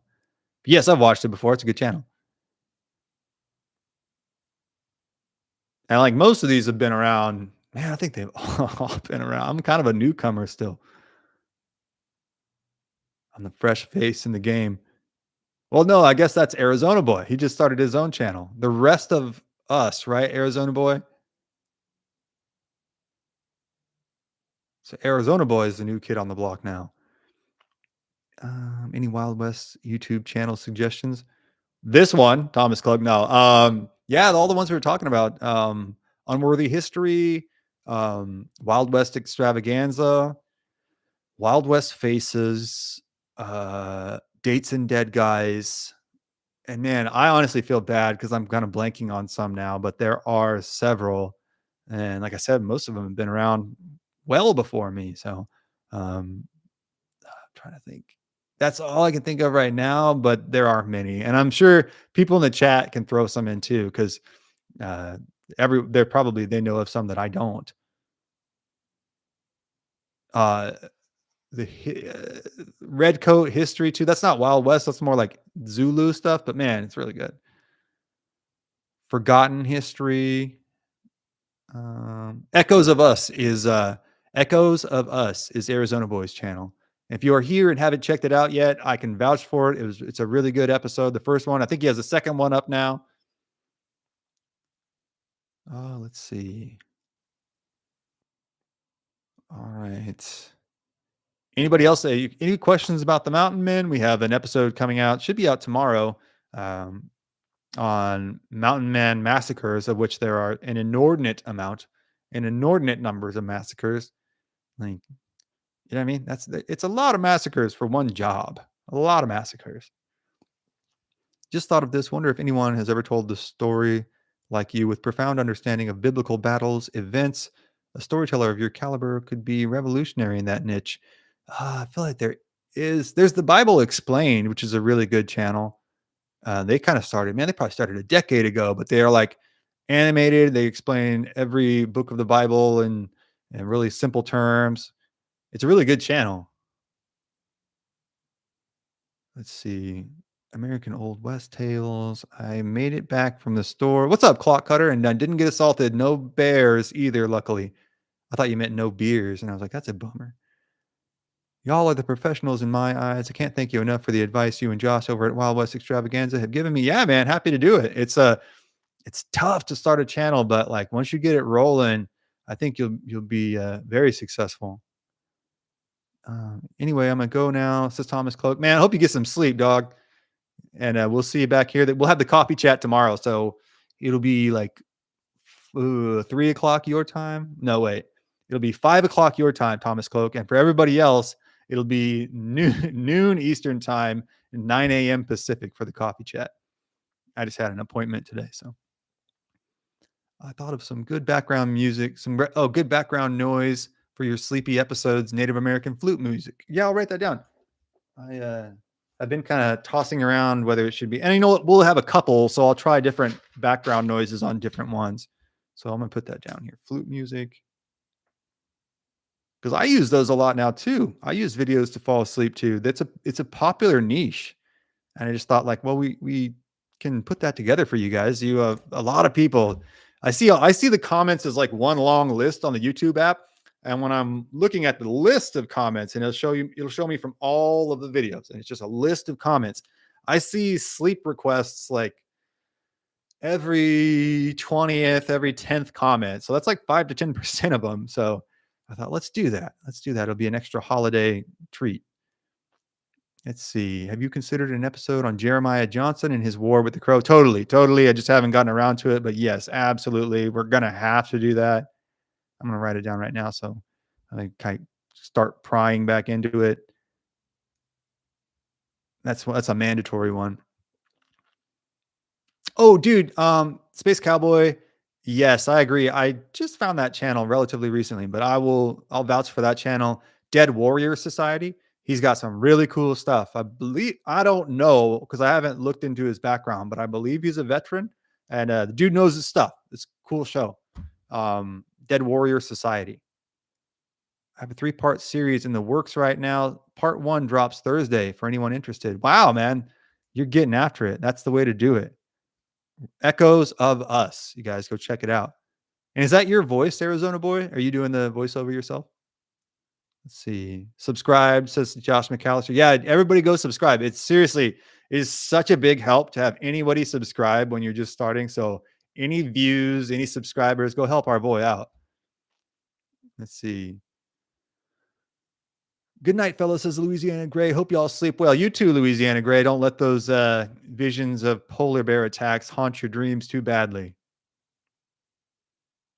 Alexander Scorby Bible on YouTube is a great channel. I haven't seen that one. I'll check it out. I'm wrapping Christmas gifts right now, says Space Cowboy. You're way ahead of the game you're farther ahead than I am, says Space Cowboy. Do you mean 5 a.m. my time, Thomas Cloak? No, I meant it. I might have your time mixed up, but for the morning stream tomorrow, we do a coffee talk. It's 12 o'clock noon Eastern time here, 9 a.m. Pacific time here. So I believe that would be 5 p.m. your time, Thomas Cloak, if you're 6 hours ahead of us. If you're 6 hours ahead of Central Standard Time. Guys, I have such a hard time with the time zones. Is it Ben Franklin that put these time zones in? I got a major bone to pick with him. Let's see. Arizona Boy says, that's all me. The voiceover editing is all done by me. Right on, bro. Right on. That's, I think, going to be big moving forward. People are getting tired of the AI stuff. I've been told by all my people to make history videos. Do it, dude. Do it. More people in the market that just means more people are interested in If it was like pizza, it's like, well, people really like this type of pizza. So the more people that are serving it, the more prolific that type of pizza becomes. It's a kind of an unlimited market for any of this stuff, for any YouTube channel stuff. 2 a.m. Uh, 2 a.m. South Africa time. You may need to excuse me. Not a problem. And the stream will be up, Tokaleshi, so you can watch it later. Totally. And it's a little more casual, a little shorter. Yeah. Arizona Boy says, Josh, do it, bro. Yeah, Josh, do it, bro. It's hard when you do your first one is always your hardest one. When you get that one done, it's like you don't need a perfect idea. You don't need perfect production, as you could tell, even for me now. I do my best, but yeah, it's just important that it gets done and you improve just a little tiny bit, even if it's just a little bit each episode. Because eventually your first episode from your 30th episode will look like a completely different show. You'll be astounded how much it's improved. And my only other bit of unsolicited advice for adult men who didn't ask for it is to do 20, like no matter what, do 20. You're going to do 20 episodes no matter what, and then you can see where you're at. But until you get to at least that many, and maybe 30, you don't really know whether you've got a working idea or not. So stick with it. It's a tough haul to get that 20 in, but get 20 done and then reevaluate. I'm honestly surprised you didn't know. Wait, Little Wolf and Dole. Wait, is that? Wait, um, I'm kind of lost in the chat here, but I'm catching up. There needs to be more history content in the world, says Arizona Boy. Josh McAllister says Little Wolf and Dole Knife's outbreak. I don't know about that. I'm honestly highly surprised. Yeah, I don't know about that or made a video for it. You mean me? Yeah, I don't know about it. I'm just a fan of history like y'all. Huh? That's started to making the channel.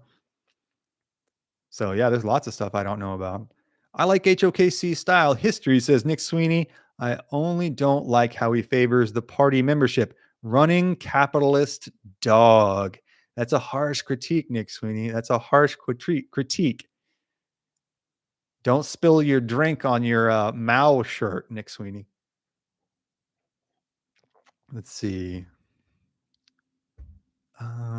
Yeah, man. Space Cowboy says Alexander Scorby has the greatest voice for narrating the Bible. King James Version, the only English version worth reading and studying.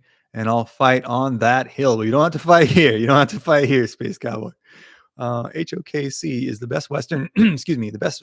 Man, my voice went out. Excuse me. All right, there we go. Got it back. HOKC is the best Western history channel on YouTube. Man, thank you very much. Thank you. I laughed at your advice for men that don't need it, humble and funny. No, it's true though, right? Like I hate giving unsolicited advice to any adult, and I don't know. In my mind, it's like especially grown men who didn't ask for it. But that's the one little contribution I wanted to make. I wish I had known that before I started. Elite Super Grunts. What are you saying? Or Mosen? I think I missed the first comment. I'm looking for Elite Super Grunts. Or Mosen. I'm not sure what that means.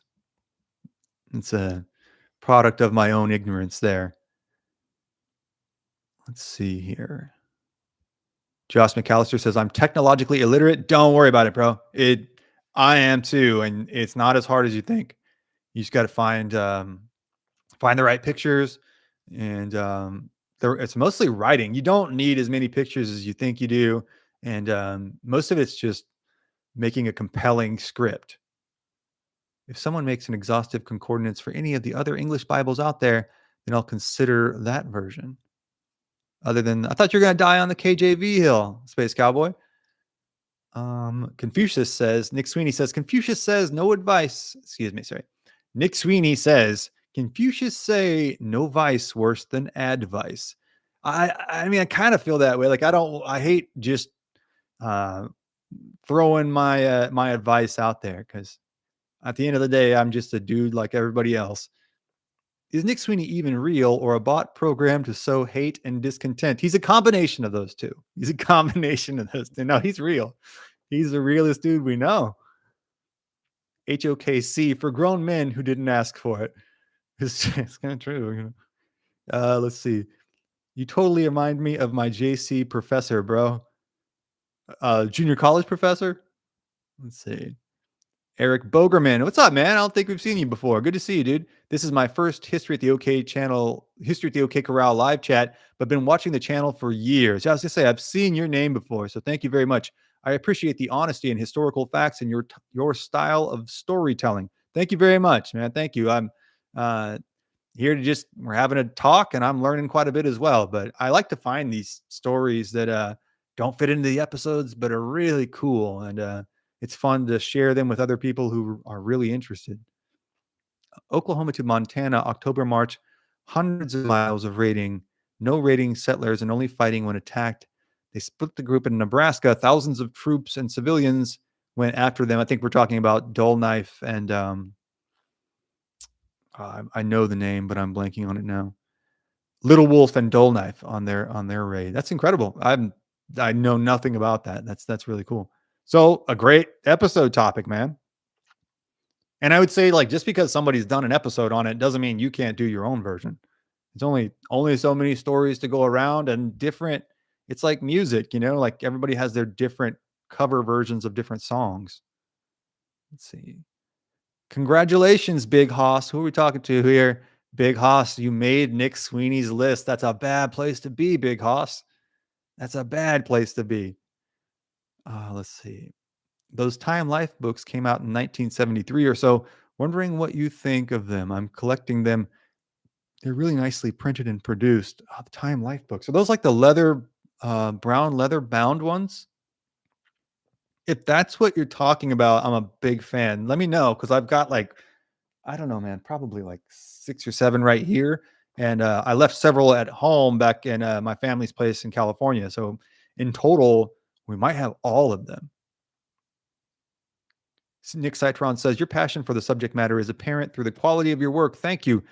We need more history recognition or we are doomed to repeat. Yeah, I agree with that last part. Thank you very much. And yeah, I agree with the first part. I have a lot of passion for this. I really enjoy talking about this. I really enjoy talking about almost any history.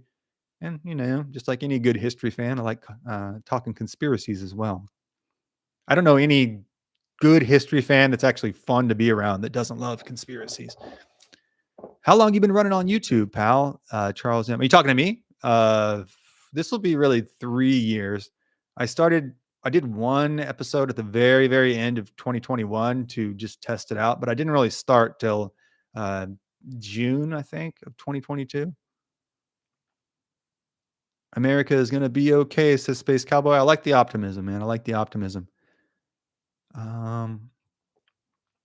Tonight we contemplate. Every night we contemplate.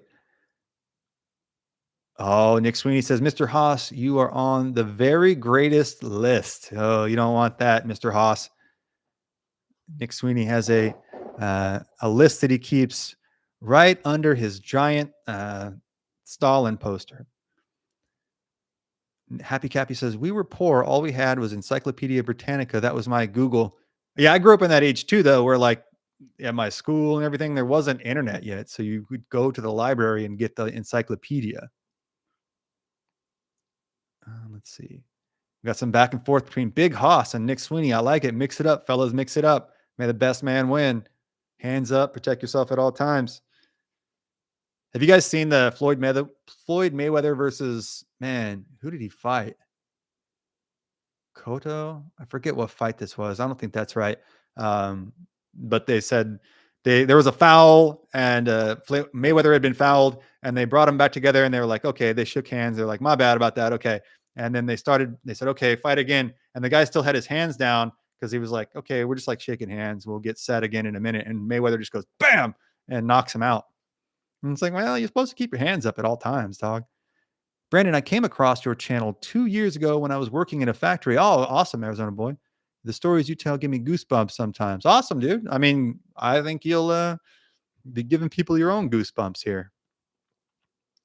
That's awesome, though. That's how I started learning these stories myself. I would go to work and listen to them all day on my headphones. I was a bouncer too, so it was like, and I was like one of the first people that I saw wearing headphones at work. And it was like, if I don't listen to these mountain man stories while I stand here and check IDs, I'm going to go crazy. So they let me do it. Um, let's see. Watch Cheyenne Autumn and read the book by Mary Sandoz and same title. Okay. Oh, that really reminds me. There is a fantastic. Where did I go with my pen? A fantastic channel that I don't think gets nearly enough credit. An author named Siobhan Fallon. Let me. It's a tough one to spell. It's like an Irish spelling. It's Siobhan Fallon. She's an author. Here, I'm putting it in the. I'm gonna pin it because it's hard to. It's hard to. The spelling's a little tough. Great name, but it's just tough with the spelling. Siobhan Fallon, I believe that's right. She does a lot on the Cheyenne and the Lakota, and she's got several books on it. Very, very talented author. Um, does a great job of summarizing these stories, and she goes into Little Bighorn kind of piece by piece. She really knows her stuff, has a great way of telling the story. So highly recommend that. I think everybody here would enjoy that channel. And it's one that I don't hear brought up enough. I forget the actual name of the channel. Let me find that out. I'll tell you guys. Siobhan Fallon. That's the name of the channel. Great. Okay. And it's spelled correctly. Awesome. Yeah, she does great work. I couldn't recommend that enough.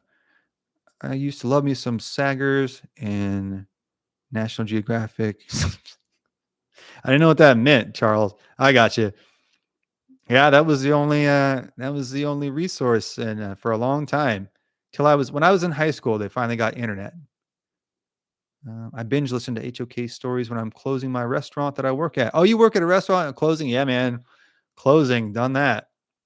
When I'm doing the closing duties like mopping and restocking, and yeah, I go nuts without it. Well, man, that's honest to God why I make the show, because it's like hopefully it helps people get through their workday. Seriously, how that's what I've done my whole life, is listening to stories and stuff to get through the workday. Let's see. That's awesome, man. And I'd rather close than open though, I think. I don't know. I just don't like waking up early. Let's see. Well, I don't know why I put off listening to you, but I'm hooked now. Did you put off listening to me, Happy Cappy? I guess I don't blame you. Nick Sweeney says Mr. HOKC leads the party and inspects one's identity cards. That was my job for a while. Yes, I inspected the official identity cards issued by the party to its loyal members, Nick Sweeney. I love listening to audiobooks, Kill Tony, and The Secret Show with Matt and Shane. Yeah, that's all those guys are in Austin. I still haven't gone to see a Kill Tony, but it's funny how, no pun intended, Austin's become such a comedy hub.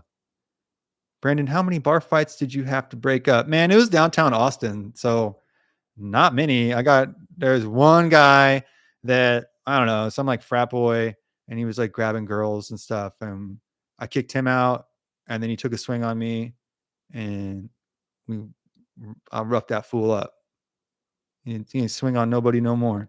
Do you ever find out if you can pinpoint when a particular no Space Cowboy, thanks for asking though, because I was looking on the app today, because I was like, somebody asked me, and like I don't mean to forget, but I was trying to find out, and I didn't see it the initial investigation into that. So it won't tell me by number, like what number you are, but it will tell me chronologically when everyone joined. And I think it might be like, oh, they joined 3 years ago. I don't think it gives me an exact date, but I can see like where, like how early someone joined, but not what number they are. Like, oh, you're the 12th person to join. It doesn't tell me that. Cost of Glory is a great history channel. Really? Ancient Roman specifically. Okay, okay. I like that. Because like I do Old West history, right? But I listen to history from everywhere. Cost of Glory. Cool. Dude, Roman history would be overwhelming for me. I don't know why. I just feel like I can do Old West history, but Roman history, there's a lot going on. Dang, Brandon, I'm bouncer. I'm impressed. Yeah, well, I'm not very big, so I don't know why they made me a bouncer, to be honest. Let's see. Did anyone else ever notice how we never see Nick Sweeney and Man Bear Pig in the same place? That's a good point, Big Hoss. I've never seen Nick Sweeney and Man Bear Pig in the same room at the same time. Um, Space Cowboy says, "Dang, I wish you could determine that." I can at least determine that you are like one of the first, though, because it'll tell me, oh, this person joined 2 years ago. Whereas people that just joined, it'll say they joined one day ago. Kings and Generals is good. Oh, yeah. If I haven't mentioned Kings and Generals yet, yeah, Kings and Generals kind of covers almost everything. The free member message gives you a vague time period of when you joined if your membership has been kept up. Yeah, right. It'll say, "Oh, 2 years ago this person joined," but I didn't see it saying January 17th this person joined and they are the 40th person or whatever. Let's see. Which January 17th last year we didn't have 40 people, so let's see. I love all history, says Happy Cappy. Yeah, I love most history. Like, I don't know, history of the ancient world, like, oh, this many years BC. I don't know, kind of like, not that it's not interesting. I don't know, it just doesn't it doesn't, you know, perk my antenna or whatever. Oh, Townsend's. Yeah, Townsend's is an OG. If you like any kind of colonial history, Townsend is the dude to go to. It's the voice, Brandon. That's why they made you a bouncer. I don't know, maybe, man, because I'm like 5'10", 170. I'm not very big. I've never seen Man Bear Pig, says Engineer, but I did see an ocelot once. That's close. That's close. Are you super serial that you did? Kings and Generals is amazing. Yeah. Townsend show me how to make beer. Yeah, yeah, he'll show you how to make anything. There's a lot of onions in colonial cooking. I don't know. I'm not an onion guy. And they love their onions. Jim Morrison said, "No eternal reward will forgive us now for wasting the dawn. We'll catch the rest later. It is time to commemorate the day of the vow. Bye, all. See you later, Tukoleshi. Thanks for coming by, man. Nice quote." Let's see. What do we call? Oh, guys, we're at 2 hours. Wow. A never-ending amount going on. That's why I love it. Always, always learning new things. Yeah, and like I think you make the point, Nick Citron, of it's not just learning to fill your brain. It does show you the patterns that have happened in history before. And when you've seen those patterns, you're not as surprised by those patterns unfolding today. I like the quote that history doesn't repeat, but it rhymes, because it's, you know, there's a pattern there. There's a pattern. Nick Sweeney with a $50 super chat. Nick Sweeney, bro, thank you so much, man. You throw those down, man, dude. That's why you're the most you're a legendary member in this community. Thank you so much, dude. I love how Nick Sweeney mixes it up in the chat, dude. You're a vital part of this community. That's, dude, so appreciated. Thank you very much. And seriously, Nick, you're like a pivotal part of this chat. Everyone looks for you when you're not here. Let's see. Ocelots used to be native to South Texas. Some sightings are reported in the valley. Yeah, they're coming back, is what I've heard. Nick with the clutch win, says Arizona boy. Nick's a legend, man. Nick's a legend. He is a junkyard dog. There's no quitting him. He's got that dog in him. Let's see. Dang, Nick, you are the man. He is, seriously. I always get a smile on my face when Nick Sweeney's here because I know he's going to mix it up. And he's funny. Nick Sweeney is like just a comedy mastermind. Operations Room is a great. Oh yeah, I know Operations Room. That is a really good one for like modern stuff too. Don't they cover like Delta Force and SF raids and stuff? Sweeney got spank. Otter boys, says Nick Citron. He's an incredibly generous man. Seriously, like yeah, that's I can't thank Nick Sweeney enough. Truly. Let's see. Ocelots are cutie patootie, says Happy Cappy. Yeah, I don't. Yes, they're not threatening looking, but they have those cat's eyes, and I like cats, but they're a big giant cat, and they make me a little nervous. Also, David Barton, Wall Builders. It's phenomenal. His lectures about early American. I never heard of that. Wall Builders. Okay. Wall Builders. What I'd like to do, you know what? Let me run a poll for this real quick. See if you guys would be interested, because I've reached out to Josh, and Josh said he was down to come on. We just kind of need to get our schedules ironed out. Would anybody be interested in me having on some of these other creators for kind of a co-stream, and I can interview them as well and pick their brains on their particular area of expertise? In interviewing other creators. Let's see what you guys think. Because it'd be interesting to pick other people's brains on that, what they think too. Let's see. That's definitely one of my favorite quotes. The slot was just north of the. Wait, I gotta contextualize that. Arizona Boy says, Nick out here making me feel poor. Nah, bro, just click the like button. If everybody has clicked the like button, then you have more than helped me out. So thank you very much. Just everybody just being here helps me out. So I really, really appreciate it. That's definitely one of my. Okay, I got that. Well, heck yeah, Brandon, that's great. Thank you. Who voted no? Oh, I haven't checked the poll yet. Oh, we only have 5 votes, though. Let's get the votes up and we'll see what people say. But I used to be a DJ. I was a radio DJ. I can do interviews. I know how to interview people. If I wasn't working for free for the government, Nick Citron, I'd give you money. So don't worry about it, dog. I want to make sure y'all have. You need money for food and rent first. So if you have anything extra and you want to chip in and support the show, then it's always welcome. But it's lean times right now. So just being here really helps me out. I really appreciate it. We got 38 people right now and 58 likes. So that's awesome. Let's see. Nick Sweeney deserves a foot massage. He does. I'm not going to give it to him. Sorry, bro. But he does deserve one. Let's see. Jaked history is pretty good. Never know what person or event. Jaked history. Okay. Jaked history. Because my thought was, I've already talked, like I said, I always talked to Josh about coming on. He's a really cool guy. If everybody doesn't know him, I talked to him we had a meeting, oh man, a couple months ago now. He's just like the coolest guy. So I think we'd have a good conversation. I'd like to talk to Siobhan Fallon, a lot of these creators. I think it'd be really interesting. And each one of us, if we all cover the Battle of Little Bighorn, we all do it in our own different ways. So I think it's really cool to get people's different perspectives on different events. Dude, wait, Jaked history. I forgot to write that down. Cool. Mr. M, you messaged me, Nick Sweeney says, with Massachusetts rattlesnakes. What do you think, Nick Sweeney? Are Massachusetts rattlesnakes real? What's your take on that? Let's see. Let me check the chat real quick. What do we got here? We got 15 votes, 80% yes. Okay, cool. I'll start reaching out to people. Wall builders is a reference to the book of Jeremiah. Okay. I'm not great with scripture quotes, man. I need to get better with that, I think. But only so much space in the noggin. Wild West Deep Dives. Is that a channel? Let's see. Y'all be jokesters. I love it, says Happy Cappy. Let me try.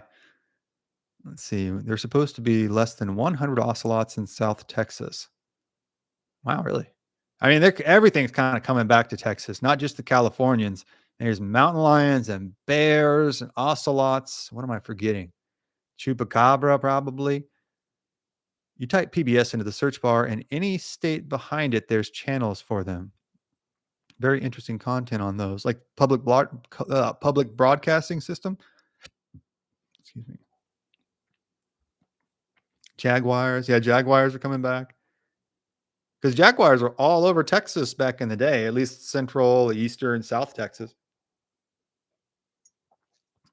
Let's see. Nick Sweeney says, real and girthy. I don't know what we mean by that, Nick Sweeney. I don't know.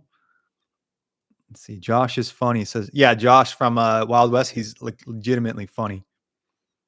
And he just has like a cool way of telling the stories. I think I'm a little more dramatic.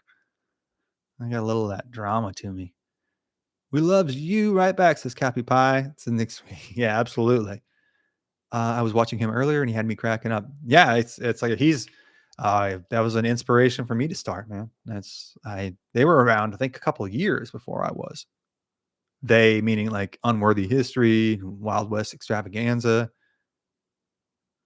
Let's see. It's Jacked History. I missed the C. He's one of the Black Rifle guys.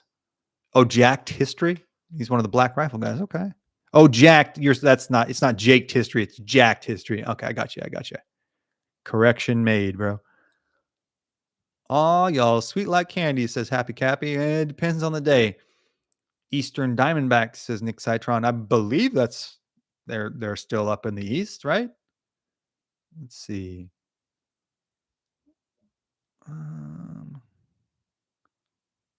Right. All right, guys. Well, it's a little past 2 hours, so I want to keep everybody all night. We'll start wrapping it up here. If you have any questions on the Mountain Man, the Grizzly Bear attacks, the upcoming episode on the Mountain Man massacres, if you haven't already, go check out our 10 little known battles of the Comanche. I thought that was really a fun one.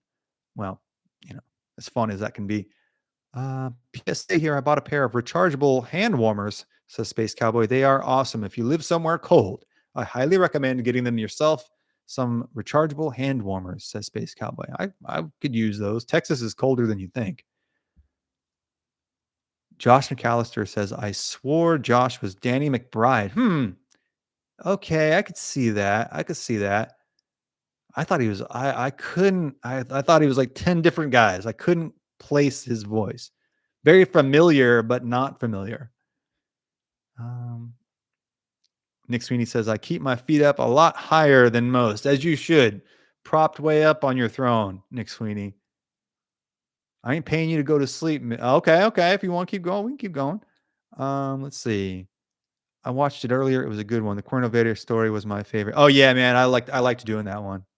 A lot of people don't know about him. Let's see. What's the next movie night? Well, Nick Sweeney can decide now. Nick Sweeney. Wait, who do we have? It might be Dan Robertson's pick next. I got a list of it. But Nick Sweeney can tell us what movie he wants to see next. He's been a major sponsor of our movie night. We watched Paint Your Wagon at his request, which honestly, I think he was trying to like mess with me a little bit. He was trying to pick a movie he thought I wouldn't like. And I really liked Paint Your Wagon. I thought it was a fun movie. And then he facilitated Terry R's choice of the Comancheros, which we watched last night, which I really enjoyed. Okay, we cleared yours. Yeah, we cleared Dan Robertson's. You picked Ballad of Buster Scruggs. I remember that. Another one that I thought I was gonna like that, so I wasn't surprised that I liked it. That was a really good movie though. And I like how Buster Scruggs had a bunch of stories in one movie. That's way better for my brain to like watch one little mini story and move on to the next. And that Comanche attack that they showed was really good. Cappy has a music. Bleh. Nick Sweeney says Cappy has a movie pick coming soonly. Okay. You just let me know. And if you come up with it in between live streams, you can email me at history@theokcorral@gmail.com. So Happy Cappy gets the next music pick. Happy Cappy gets the next movie pick. Is that what we're saying? Just to be clear. Let's see. Buster Scruggs is wild, says Space Cowboy. That was a good movie. Every story was really, and it didn't go where you expected it to go, which was fun. Let's see. Happy Cappy says you better be there for it too. Space Cowboy says Back to the Future 3. We're going to put that's on the list, man. That's a good one. Let me bequeath this movie night selection to Alabama Mammy. Is that Bama Deanna? Nick Sweeney says, let me bequeath this movie night selection to Alabama Mammy. That might be Bama Deanna. I'm not sure. Little Big Man is the best, says Josh McAllister. Bama Deanna is not a fan of Little Big Man. I know that, but it is on the list. I've never seen it, so I can't vouch for it or critique it. Let's see. Though Dustin Hoffman, I got to watch some clips from it because I just have a hard time imagining Dustin Hoffman in a Western role. Hostiles. Oh, yeah, that's on the list. That's one of the best made in the last 10, 15 years. Arizona Boy says he's referring to Bama Deanna. Okay. I don't know if she's still here. She was here earlier. Usually she says like, okay, guys, I got to head out. Mr. Kate, Nick Sweeney, I'm having a hard time reading your chats for whatever reason. Mr. HOKC has already selected the Alamo as her movie night choice. Is that what you want, Bamadiana? There you are. We were wondering. We were scared for your safety. Son of the Morning Star. I don't have that one. So Josh McAllister suggests that. Son of Morning Star. Of Morning Star. I guess you're up next for the movie pick, Bamadiana. So if you want to think about it, no problem. You can hit us up in the next stream or email me. Let's see. Look for the Little Horse clips. Okay. Little Horse clips. Never seen Little Big Man. Nope. No, I haven't. I have a really short attention span. So there's a lot of movies I haven't seen, to be honest. Bama Deanna says, I want Against a Crooked Sky. Okay. I'm not familiar with that one. So we'll line that up. Against a Crooked Sky. And it seems like Saturday nights are a good movie night. So let's plan to do that on Saturday, what would that be? The 20 something? As long as it's not going to conflict with Christmas. Let's see, calendar. That would be Saturday the 20th. Okay. Does that work for everybody?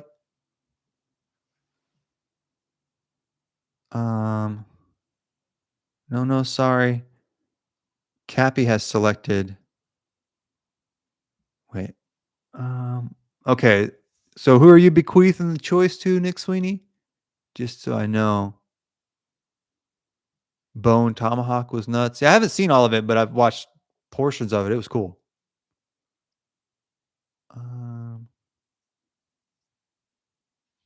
Let's see. Yeah, just clarify what you mean, Nick Sweeney, and I'll make it happen. Let's see. Space Cowboy. 250 years of USA. Space Cowboy highly recommends it.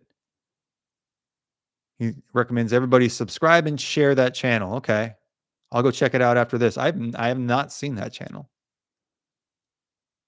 Happy Cappy, I wanted the Alamo. So who are we bequeathing? Are we bequeathing the choice to Happy Cappy, who wants the Alamo? Let's see.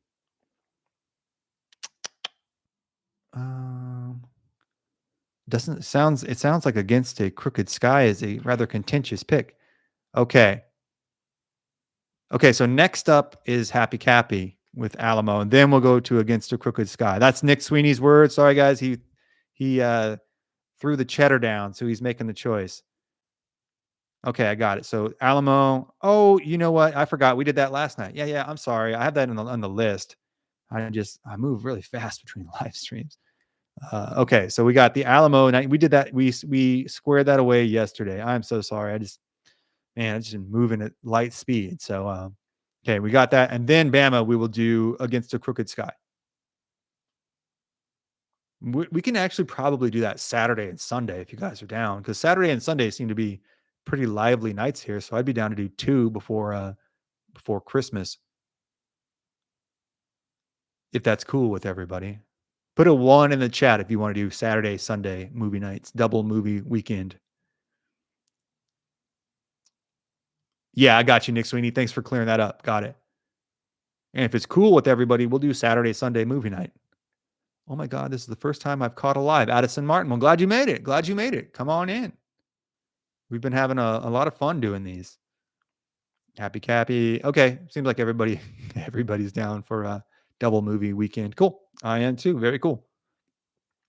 Space Cowboy Alamo gets bad reviews. It does. I think both of them do. And I thought both of them were decent movies. A lot of money went into both of them. So I don't know. First Alamo, the John Wayne one may have been a rousing success. I know the 2004 one was kind of not what they had hoped for at the box office, but I maybe I need to rewatch them, but I thought both were impressive. I thought both did a good job. Let's see. Which Alamo, says Josh McAllister? I believe we're doing John Wayne's 61 version?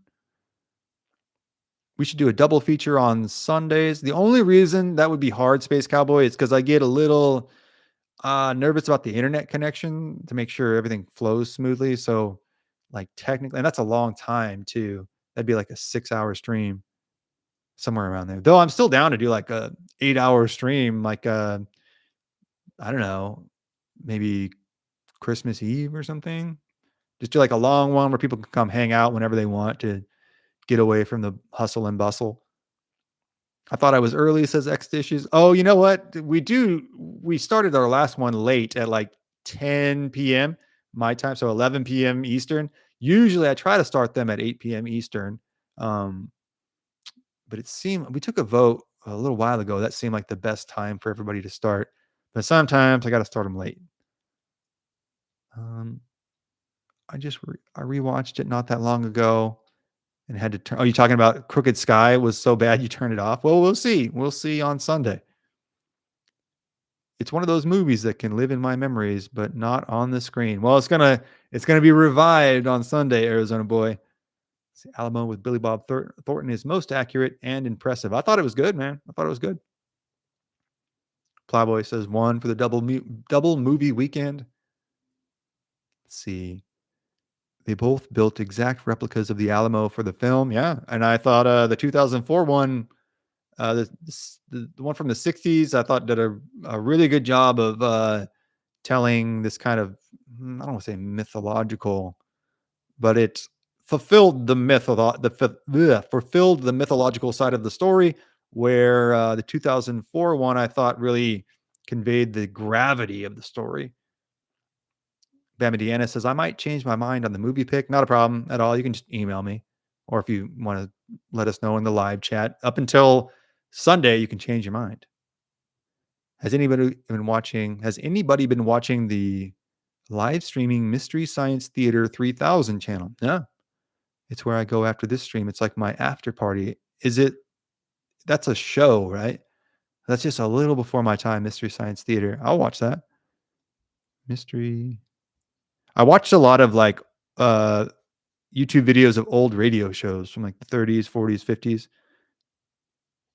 I grew up listening to that, believe it or not. So we need an after party channel for this channel. Dude, I was gonna like switch it to members only when the stream is completed. So at least we could have like a little bit of an after party vibe. Or maybe if I could put it on Patreon, figure out a way to like get the members. I need to get everybody in like a place where we're not beholden to not just terms of service, but the copyright issues. Because then we could play music or whatever. We could watch clips and stuff. But I got to figure out how to do that. Um, it's so fun. I'm so glad. But I agree. I want to like let me write that down. I want to figure out how to do some kind of live stream after party. It's not like super exclusive, but maybe a little more casual. Hello again, says Thomas Cloak. I'm back once again. Man, you're not able to sleep? Can you get like melatonin or magnesium in the UK? I don't know what the situation is there. Because it's gonna be like what 3:30 in the morning your time, Thomas Cloak? No more party poshness, says Nick Sweeney. No problem, comrade Sweeney. We shall do our best to eradicate the party poshness. I need to watch both Alamo versions now. Yeah, I would say maybe watch the first one this week and then join us for the 60s version. Matthew Wicks, what's up, man? How's it going, y'all? Going well, going well. We're just hanging out and talking history. Arizona boy, Brandon, I never asked you, but are you married? Nope. No, I'm not. Have you, I mean, someday, yeah. Or have a lady friend in your life? Not at the moment. Or just playing it safe because you're a busy man. Let's go with that. Yeah. Let's go with that. Playing it safe because I'm a busy man. Has anyone, which I mean, yeah, I've had hey, the dating pool out there is tough in 2025, guys. You got to have your hands up and protect yourself at all times, you know. But we'll get out there soon. I'm live streaming this, not necessarily conducive, but we'll get out there soon. We'll get in the market. Has anyone seen the Sisters Brothers? No, I haven't. Sisters Brothers, no. Does anyone watch I Think You Should Leave, where they had the Pointer Brothers? I thought that sketch was hilarious. Let's see. But that's my sense of humor. Love to, but, said Josh McAllister, tonight I can't. I got people to do and things to see tonight. I understand. I understand. Um, MST3K and this channel have the same chill, low key, laid back vibe. MST3K, I don't know that channel. MST3K. And we talked about like I want to start another channel. Maybe we can like switch it over to the other channel or something, but like a conspiracy channel and eventually a music channel. I want to start like a music history channel. That's my other relative area of expertise. Um, love what you do, man. I listen to you every day at work. Love the videos, says Matthew Hicks. Man, thank you very much. Thank you for listening. Glad you made it in to join us, dude. The Sisters Brothers is odd, but a good movie. I've never heard of it. Angel Summoner and BMX Bandit. It's one of the most hilarious comedy sketches I've ever seen, says Space Cowboy. I don't know if I've seen those. Let's see. I may change it to dual, says Bamadiana. I think I've seen that. There's no problem. If you just choose whenever you want, it's not a problem. You can change it up to the very day of. It's cool. Let's see. Trying to catch up here. Man, this is so awesome. We have so many chats. This is great, guys.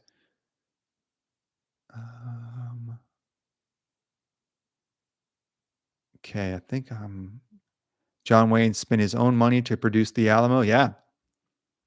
Wayne was down for the cause. Thomas Cloak says, bit sad I missed the Comancheros video yesterday as it was interesting to hear all about them. Only watched the film Comancheros with John Wayne. It was a good movie, man. I hadn't seen it in a long time. It was really interesting, I thought. Got to run to the store, says Arizona Boy. The wife demands hot Cheetos. I shall return. Are those the hot Cheetos that little Bobby, which no disrespect, I just think it's funny to call him little Bobby. RFK said no more food coloring in them, so now they're like pale yellow or something. Duel, I've seen it years ago, says Happy Cappy. If it's the one that I'm thinking of, it was a cool movie. Shout out to Nick for the big 50. Absolutely. What a champ. Like he's just a perpetual MVP. He really supports, he just like super supports the channel. It's great. And you too, Dan Robertson. You've thrown out some big ones, bro. Let's see. I wasn't even sure what a Comanchero was. Now I know. Yeah, a lot of people know the name, but have no idea who they were. And they were wild and really good businessmen, but wild. The visual accounts of them are fascinating. Angel Summoner and BMX Bandit are the name of the sketch. I further the name of the show. Oh, you forget the name of the show. BBC show from the early 1990s. Okay. I've got it written down. Anybody watch Black's Books, I think it's called? A British show. Many thanks, Mr. Robertson. Back at you. Yeah, Dan Robertson, Nick Sweeney, NBPs of the chat. Basically Comanche white men, says Thomas Cloak. More like mestizo, a mestizo people, meaning like mixed race with the Hispanic, with the Spanish and the local natives, who existed at the very, very bleeding edge of the frontier and kind of just created their own society. But it still was a part of Spanish society and then Mexican society in many ways, but also morphed, coalesced a lot with native tribe traditions or native tribal culture, especially the Comanche, the Cheyenne, the Kiowa. Happy Cappy says, I don't have a TV, not plugged in anyways. I don't have a TV, actually. I just have a big monitor. Did you ever see the GFR video? Not yet, but I've been working like crazy. So I've just been watching all documentaries, but it's written down. I'm looking forward to it. Did we talk about this? I'm a huge Grand Funk Railroad fan. Let's see. But I can't listen to music and work. It has to be like people talking because then I get into the song and I'm like, oh, listen to that keyboard part or whatever. But I've written it down. I know I've told you I listened to it for a week, but I don't listen to music as much as I should, to be honest with you. Let's see. But I will. Absolutely. Old Gray Whistle Test. Oh, yeah, man. All my favorite bands have been on Old Gray Whistle Test. I love watching that. Let's see. An excellent song I think you would enjoy. I Want to Be in the Cavalry by Core Blunt. Yeah, I know that song. Corb Lund just played at the NFR. I think a lot of people didn't know him, and I was just like, now they do, but I've been listening to Corb Lund for, man, I guess 14, I think 14, 15 years. I found him in 2011. Hurtin' Albertan was the first song I heard from him. With nothing more to lose, too much oil money, never enough booze. Does anyone pay for any of the streaming documentary channels? Magellan, you know, I don't have it. I would like to. I guess I just haven't out of laziness, but I'm trying to get them as a sponsor for the show and even get HOKC on their network as well. It's not trying to push it on you. I'm not sure what that means. Oh, I'm not trying to push it on. No, you don't have to push it on me, Bama Deanna. Like, it's totally fair to check in. I knew we were going to talk about it, and every time, like tonight, I was like, I haven't listened to the Grand Funk Railroad song, but I'm working on it for sure. Or I will. You'd be surprised how like I just listen to like weird podcasts all day, and then I spend like 10 really intense minutes listening to like whatever song, and then I try to play it on the guitar, and then I go to bed. Got This Girl I Can, great song. Is that a Corb Lund song? Okay. Let's see. And I get the title. I understand. Impressive. Let's see. Anyone else? Okay. Can we write character letters for you? Help you get sponsorship from Magellan? I don't know if they take character letters. I contacted them, but I just never heard back. It'd be cool to get some sponsors, though. I'd like to get a coffee sponsor, especially like Black Rifle or something like that. Everyone should check out Arizona Boy's music. Not bad. He has music. I need to check back on the channel. You play music, Arizona Boy? I guess he's at the store right now, but that's why I moved to Austin. I thought I'd be a musician at first. This is the only channel I ever send any money to, says Josh McAllister. Well, thanks, man. I really appreciate that. Seriously, I always make the point, like, really no such thing as easy money. So I appreciate every dollar we get. I appreciate it. When are we gonna move over to Discord? Oh man, you've said that before, and I've written it down, but I need to get on it. We're gonna try to have all this stuff up by at least the beginning of the year. Because right now I'm doing the merch, so we have the merch in. Looks like next week. That was a chair, guys, not me. So got a lot of irons in the fire right now. But by January, I think we'll have all this stuff up and running. Let's see. Nick Sweeney says, I got no TV too. Yeah, it's weird how like now you can get by without a TV, no problem. I just have like a big monitor, and I put the YouTube or whatever on that. Arizona Boy, you back? Yeah, I rap, but I branched more into just writing country music. Well, cool, dude. Send me some songs. I'll send you some of my songs. That's why I got the old Sunburst Telly in the background. See there? Just like Merle Haggard had. Let's see. Discord equals free speech. Yeah, for sure. Like I need to get a Twitter up too, but yeah, it's a must have right now. So I'm writing to get that up and going. That's one of those things before I started. I really probably should have had that going before I even started the live stream, but I didn't know if anybody'd be interested in the live stream at all.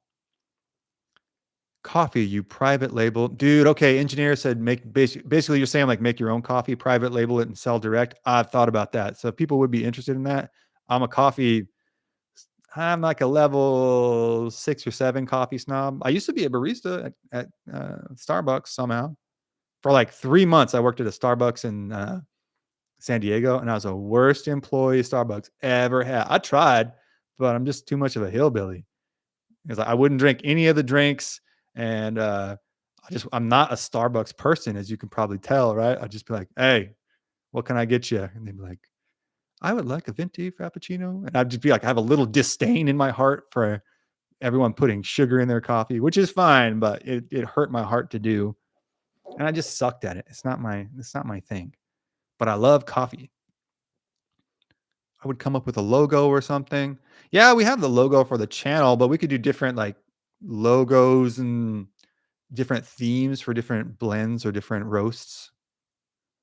What do you think is the strongest Indian tribe scouts?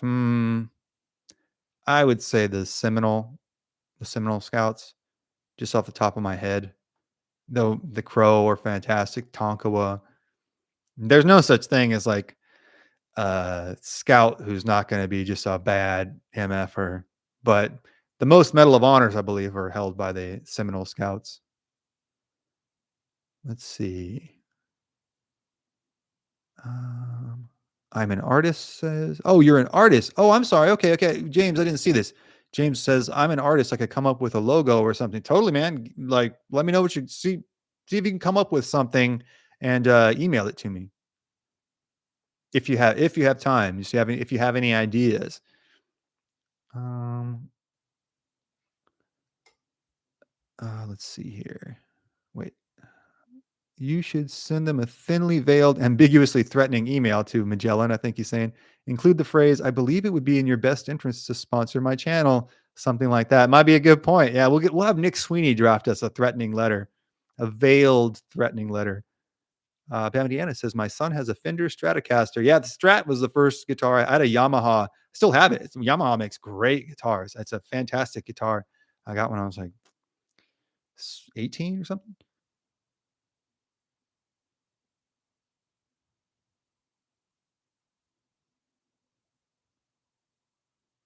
All right, sorry, I skipped on me again.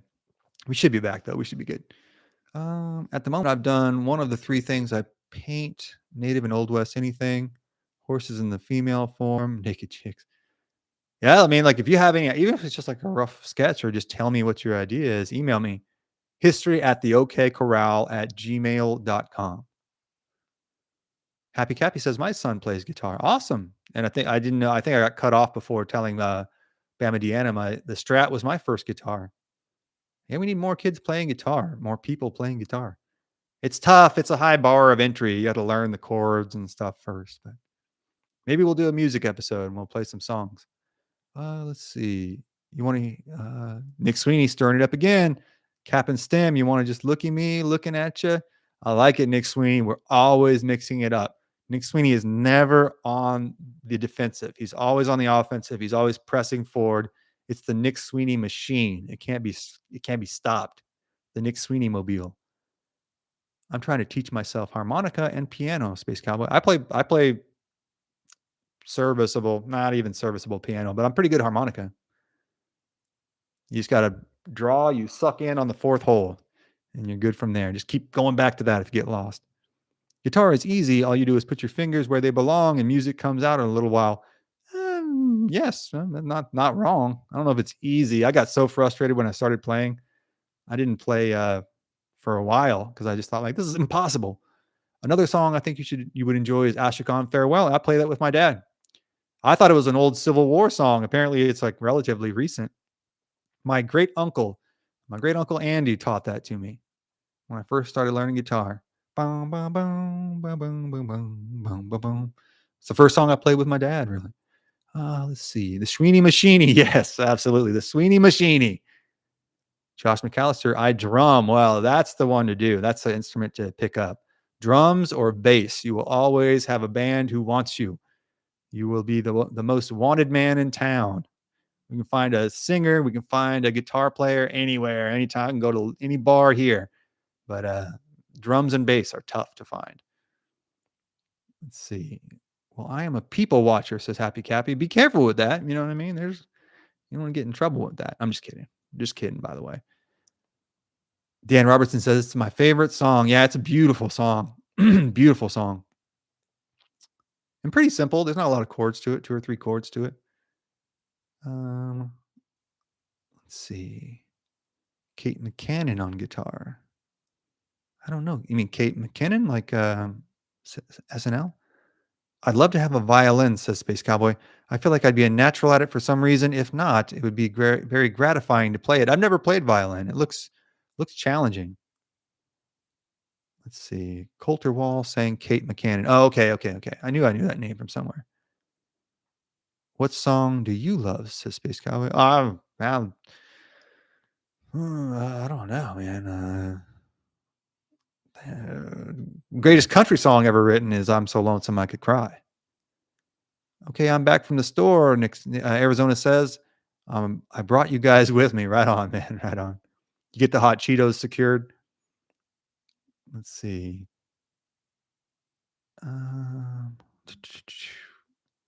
Quite a few chats, so I'm just catching up on those. Oh, Bamadiana says, I play guitar, learning fiddle, and I have an awesome old banjo. Started piano at 5 years old. I had a feeling you were a musician, Bamadiana. Awesome. We got a lot of musicians here. Artemio Moore says, I started playing guitar at school for a semester and then I stopped after that. I get it, man. I had spurts where I was like, I'd play for a couple months and then I'd be like, I'm not going to be any good at this.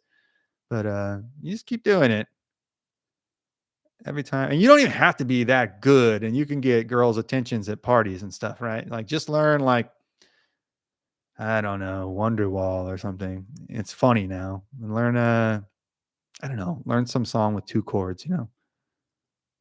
Let's see. What's that Fleetwood Mac song? Anybody know what I'm talking about? Rumors. Learn rumors. You never even called me by name. Yeah, for sure, for sure. David Allan Coe is a fantastic songwriter. Would you lay with me in a field of stone? I mean, come on. That's what a song. My husband made cigar boxes and mountain dulcimers. Wow. I'm always interested in what do we call that? Like folk American instruments. That kind of, I guess you're not in Appalachia, but yeah, the southeastern tradition of um, dulcimers, box guitars. Um, how am I blanking on the diddley bows? DAC is something else. He really is. Yeah, he's probably got his name in more songs. He puts his name in his own songs more than anybody, but it's well deserved. Check out a band called Katzenjammer. There are four gals from Norway. You know, Northern Europe puts out some good bands, man. Katzenjammer. Okay. And they have some good like girl bands that they churn out. Let's see. Oh, you're in the foothills of the Appalachians. Okay, yeah, yeah. And the diddley bow is more of like a blues, a proto blues instrument where they just had like a wire on a fence post or a barn side and would play it with a slide like a bottle. I'm trying to learn "Roll with the Changes," REO Speedwagon. I know, obviously, I know that song, but I can't remember at the time, or I can't remember it off the top of my head. "Roll with the Changes." Okay, I'll look it up after this because I would know it. Let's see, "Hello Again, Alabama." Let's see. I'd have been a better boy and then a better man if I'd learned an instrument. Well, it's not too late, Nick Sweeney. It's not too late. Maybe I'll do like a guitar instructional video. The first video I learned guitar, really, I got a Leonard Skinner VHS, like instructional tape. And this guy who's, I forget his name now. It's, let me see if I can find it so I can show you this guy. Kurt guitar lesson. I might, is it? Yeah, Kurt Mitchell. All right. I'm going to show you this guy. Is exactly what he looks like, but you need to see him. I'm going to pin this at the top of the chat. This is his Nirvana video, but I had his Leonard Skinner video, and he's really good. He showed you how to play all the songs. He even went piece by piece through the Freebird solo, which I cannot play, but he looks incredibly stoned. I'm not sure that he is or not, but he looks as stoned as a human being can be throughout this whole time, and he teaches you excellent guitar. So that's really the first guy that I learned from. I think you would like Mike Stern as well. I saw him in New York. Mike Stern. Okay. Mike Stern. Violin is a little harder to learn. That's what I thought. There are no frets, and you must learn finger press. That's always kind of not dissuaded me. I would like to learn it, but I always I always did think it was probably a little harder. Maybe I played trumpet growing up, and I thought a trombone would be harder than this because a trumpet has the exact keys and you key those in, but a trombone works on a slide. So I thought it's less exacting. You would have to play it for a while to really get a feel for it. Whereas like piano, I thought, well, all the notes are there. You can kind of learn the chords and go, but the violin, not that way. Terry R says, learning music, don't completely trust the tabs. Very true. Very true. Very true. Sometimes you can, but what I do now is I look for cover versions on YouTube. So if there's a song I want to learn, I just go watch a guy play it on YouTube, and usually I can kind of suss it out from there. My instrument of choice is the whistle, says Dan Robertson. I can shred also learning piano. As long as you got an instrument, man, that's all you need. And it doesn't take much. And what's interesting about music, it's like even our music is, we look at the tribal music all throughout the world. It's like kind of incantational or there's a spell like effect to it. And it's like, well, all music is like that. Music really is this kind of incantation in regard. Man, the old voice is going out on me, guys. But music is like a spell that you're casting for better. And I mean that in the most charitable, least demonic way, right? But it is, you are saying these words at a certain time to a certain tone. And it's like, yeah, music is casting a spell. That's why it gets people's attention. You just have to know how to use it for good. Music makes the world go round. If you believe it goes round, Arizona boy. Dan Robertson says $5 super chat. Thank you very much. Love the dialogue and energy in the corral tonight. Me too, man. It's a fantastic chat. So thank you very much, man. I might have to close it up here in the next 10, 15 minutes because I think my voice is going. Excuse me. I'm trying to do that off the mic. Excuse me. Okay. Lucifer was in charge of music in heaven, wasn't he? Dude, that kind of rings a bell. And I've always thought that's why you need to be careful with music because you can really, I don't know. They say they have dark stories about Robert Johnson for a reason. And if you've ever listened to Robert Johnson, I can only do about once a year because it's so good that it gives me the heebie-jeebies. It's like, this cat has something else going on. This isn't just a normal dude. There's like three people playing here, and he's playing it on his own. It's inspiring and at the same time kind of scary because it's like, well, this is what you can do. Like this is heavy stuff. Halden Wolford and the High Beams, great band from Colorado, honky tonk band. They've got some videos on YouTube. Halden Wolford, okay. Halden Wolford, that's a pretty good country name. Halden Wolford. Let's see. Interesting little rabbit hole too. Has anyone ever seen the Garth Brooks serial unaliver accusations where you look at the patterns of violent unalivings and his tour schedule and they merge perfectly? So, I'm not saying anything. I'm not making that connection, but Tom Segura has. Let's see. Native music just sinks your soul, says Thomas Cloak. Yeah, well, I think they use it as a tool. I think some cultures understand, I think, the ethereal power of music better than we do today. Let's see.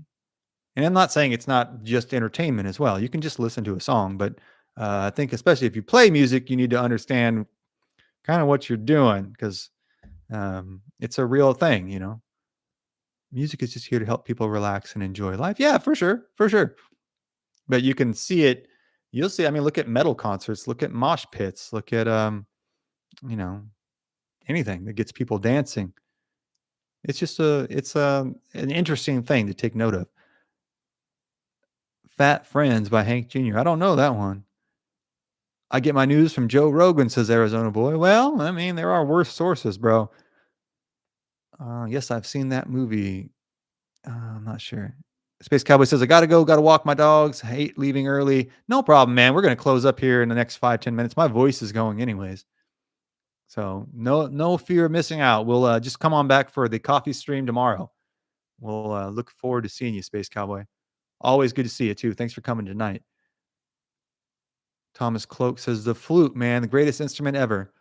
I think Lizzo plays a mean flute, doesn't she? And also Marshall Tucker Band.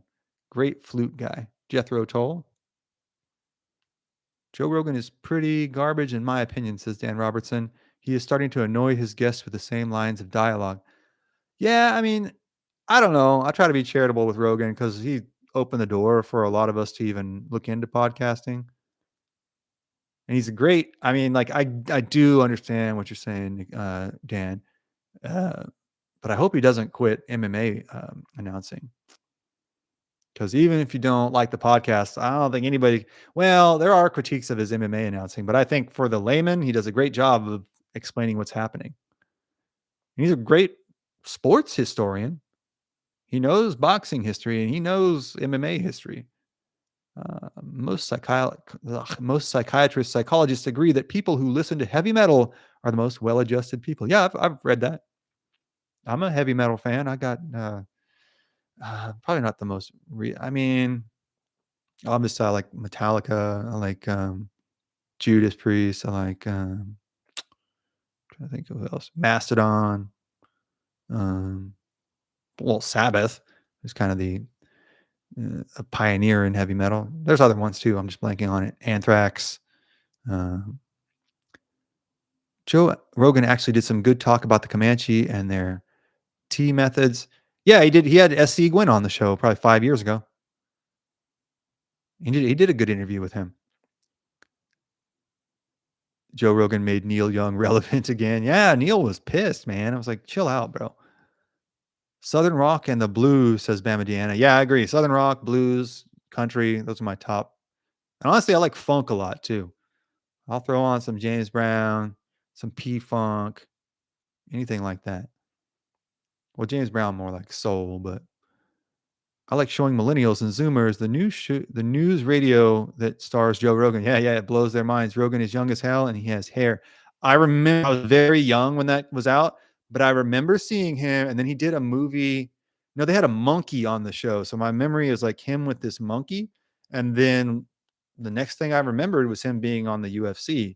Very, very young too. I was watching the UFC and like when I was 12, and he would do backstage interviews. He wasn't an announcer yet. He was just doing interviews with these guys. But he was good at it then too. Disco Biscuits, yeah, it's a good band. Casey and the Sunshine Band. I'm trying to think of other ones too. They're just slipping my mind. Lex Friedman, Secret Show with Matt and Shane, Kill Tony is my trio. I think they're all here in Austin. It's become a podcast hub too. We got Joe Rogan here now. Of course, Alex Jones, the OG. You can like Alex Jones, you can not like Alex Jones, right? Like, I don't know. I don't take a stance there, but you cannot say he's not entertaining. When I first came to town, I was like, I'd only kind of heard of him. And then I was like, I would turn on the radio and it's like, that's Alex Jones just like going off, on the regular radio here in Austin. Like, you just find it. It would just be there. Did you see that bloke Joe Rogan had on that spent um let me read that one more time, Thomas Coke. Did you see that bloke Joe Rogan had on that spent time in jail, came out, then went on? Oh, yes, dude. They had this rehabilitated former longtime inmate, right? And Rogan had on that guy and the guy who I believe had played a large role in his supposed rehabilitation and reintroduction into society coming out of prison. And then like weeks later, this guy goes and unalives somebody else. And it was just like, well, we shouldn't let him out, huh? A friend of mine worked for him at InfoWars. Really? Yeah, that's wild, dude. Let's see. I've yet to have an Alex Jones sighting though. I know so many people here that have seen him just about town, right? And I have never seen him. Kind of bummed. Let's see. Randall Carlson. Yeah, he's been on Rogan tons of times. Let's see. Where did Nick Sweeney go? I haven't seen a Nick Sweeney comment. Oh, there he is. Nick Sweeney says, Mr. Cloak, we need to rest our horse. I don't know what that means, Nick Sweeney. I feel like it's a metaphor for something. Let's see. All right, guys. So we're at 2:53. And now my voice is like starting to go, which is a rarity. I think we got to, but it is now. I can feel it like starting to skip out on me. So, any more questions on anything we've talked about? Then like I said, we'll have tomorrow's coffee chat lined up. We should have another episode out tomorrow evening. Let's see. He's getting tired. No, I'm feeling all right, but like I'm talking and I can feel my voice is like on a weak Wi-Fi connection or something. It's like skipping out on me. There you go, right there. Skipping out on me every third word or something. We got to scrape and send you to sleep. Scrape the throat, you mean? That's pretty rare too. Like I think I've only had my voice go out very few times. So time flew by again. Now seriously, right? I thought like this would be. I think I always think they're going to be like an hour. I think, oh, I'll keep. People will want to talk about it for an hour or so, and then I look up and it's 3 hours in, which is fantastic, man. We'll do before Christmas. We'll just do a super long one where we'll just hang out all day, and you can pop in and pop out at your leisure. That way, if people are traveling or visiting family and need a break, just come hang out with us. We'll do it all day. Let's say we'll figure that out tomorrow. We'll pick a date. I'm thinking like before the day before or after Christmas, maybe. Good ideas. Are you talking about the all day stream, Thomas Cloak? I don't know. I think it'd be fun. It's super casual. Let's talk history. We'll pull up videos. We'll watch Red Dead, whatever, you know. Yet another dope stream, says Just Evan. Then thank you very much. Morning coffee that leads to late night. It probably doesn't help that I use this beautiful mug to sip coffee well into the night, but I don't know. My genetics are weird, man. My whole family drinks coffee late into the night and just goes to bed. Cowboy blood. Let's see. Been a good stream tonight again. Thanks, Thomas Cloak. Sorry if we kept you up, but at least if you weren't able to sleep, you could be here with us. You know how us Yanks are. Let's see. Don't do anything I wouldn't do, says Josh McAllister. It's a short list, but all the important don't do's are on it. I will not. I will abide by that, Josh McAllister. And if you have any ideas for the artwork and coffee ideas, let me know. Email me, and highly encourage you to take the next step on starting your channel, man. We're all pulling for you. And just like Arizona Boy, like get your first video up and we'll push it on the channel. Push it here.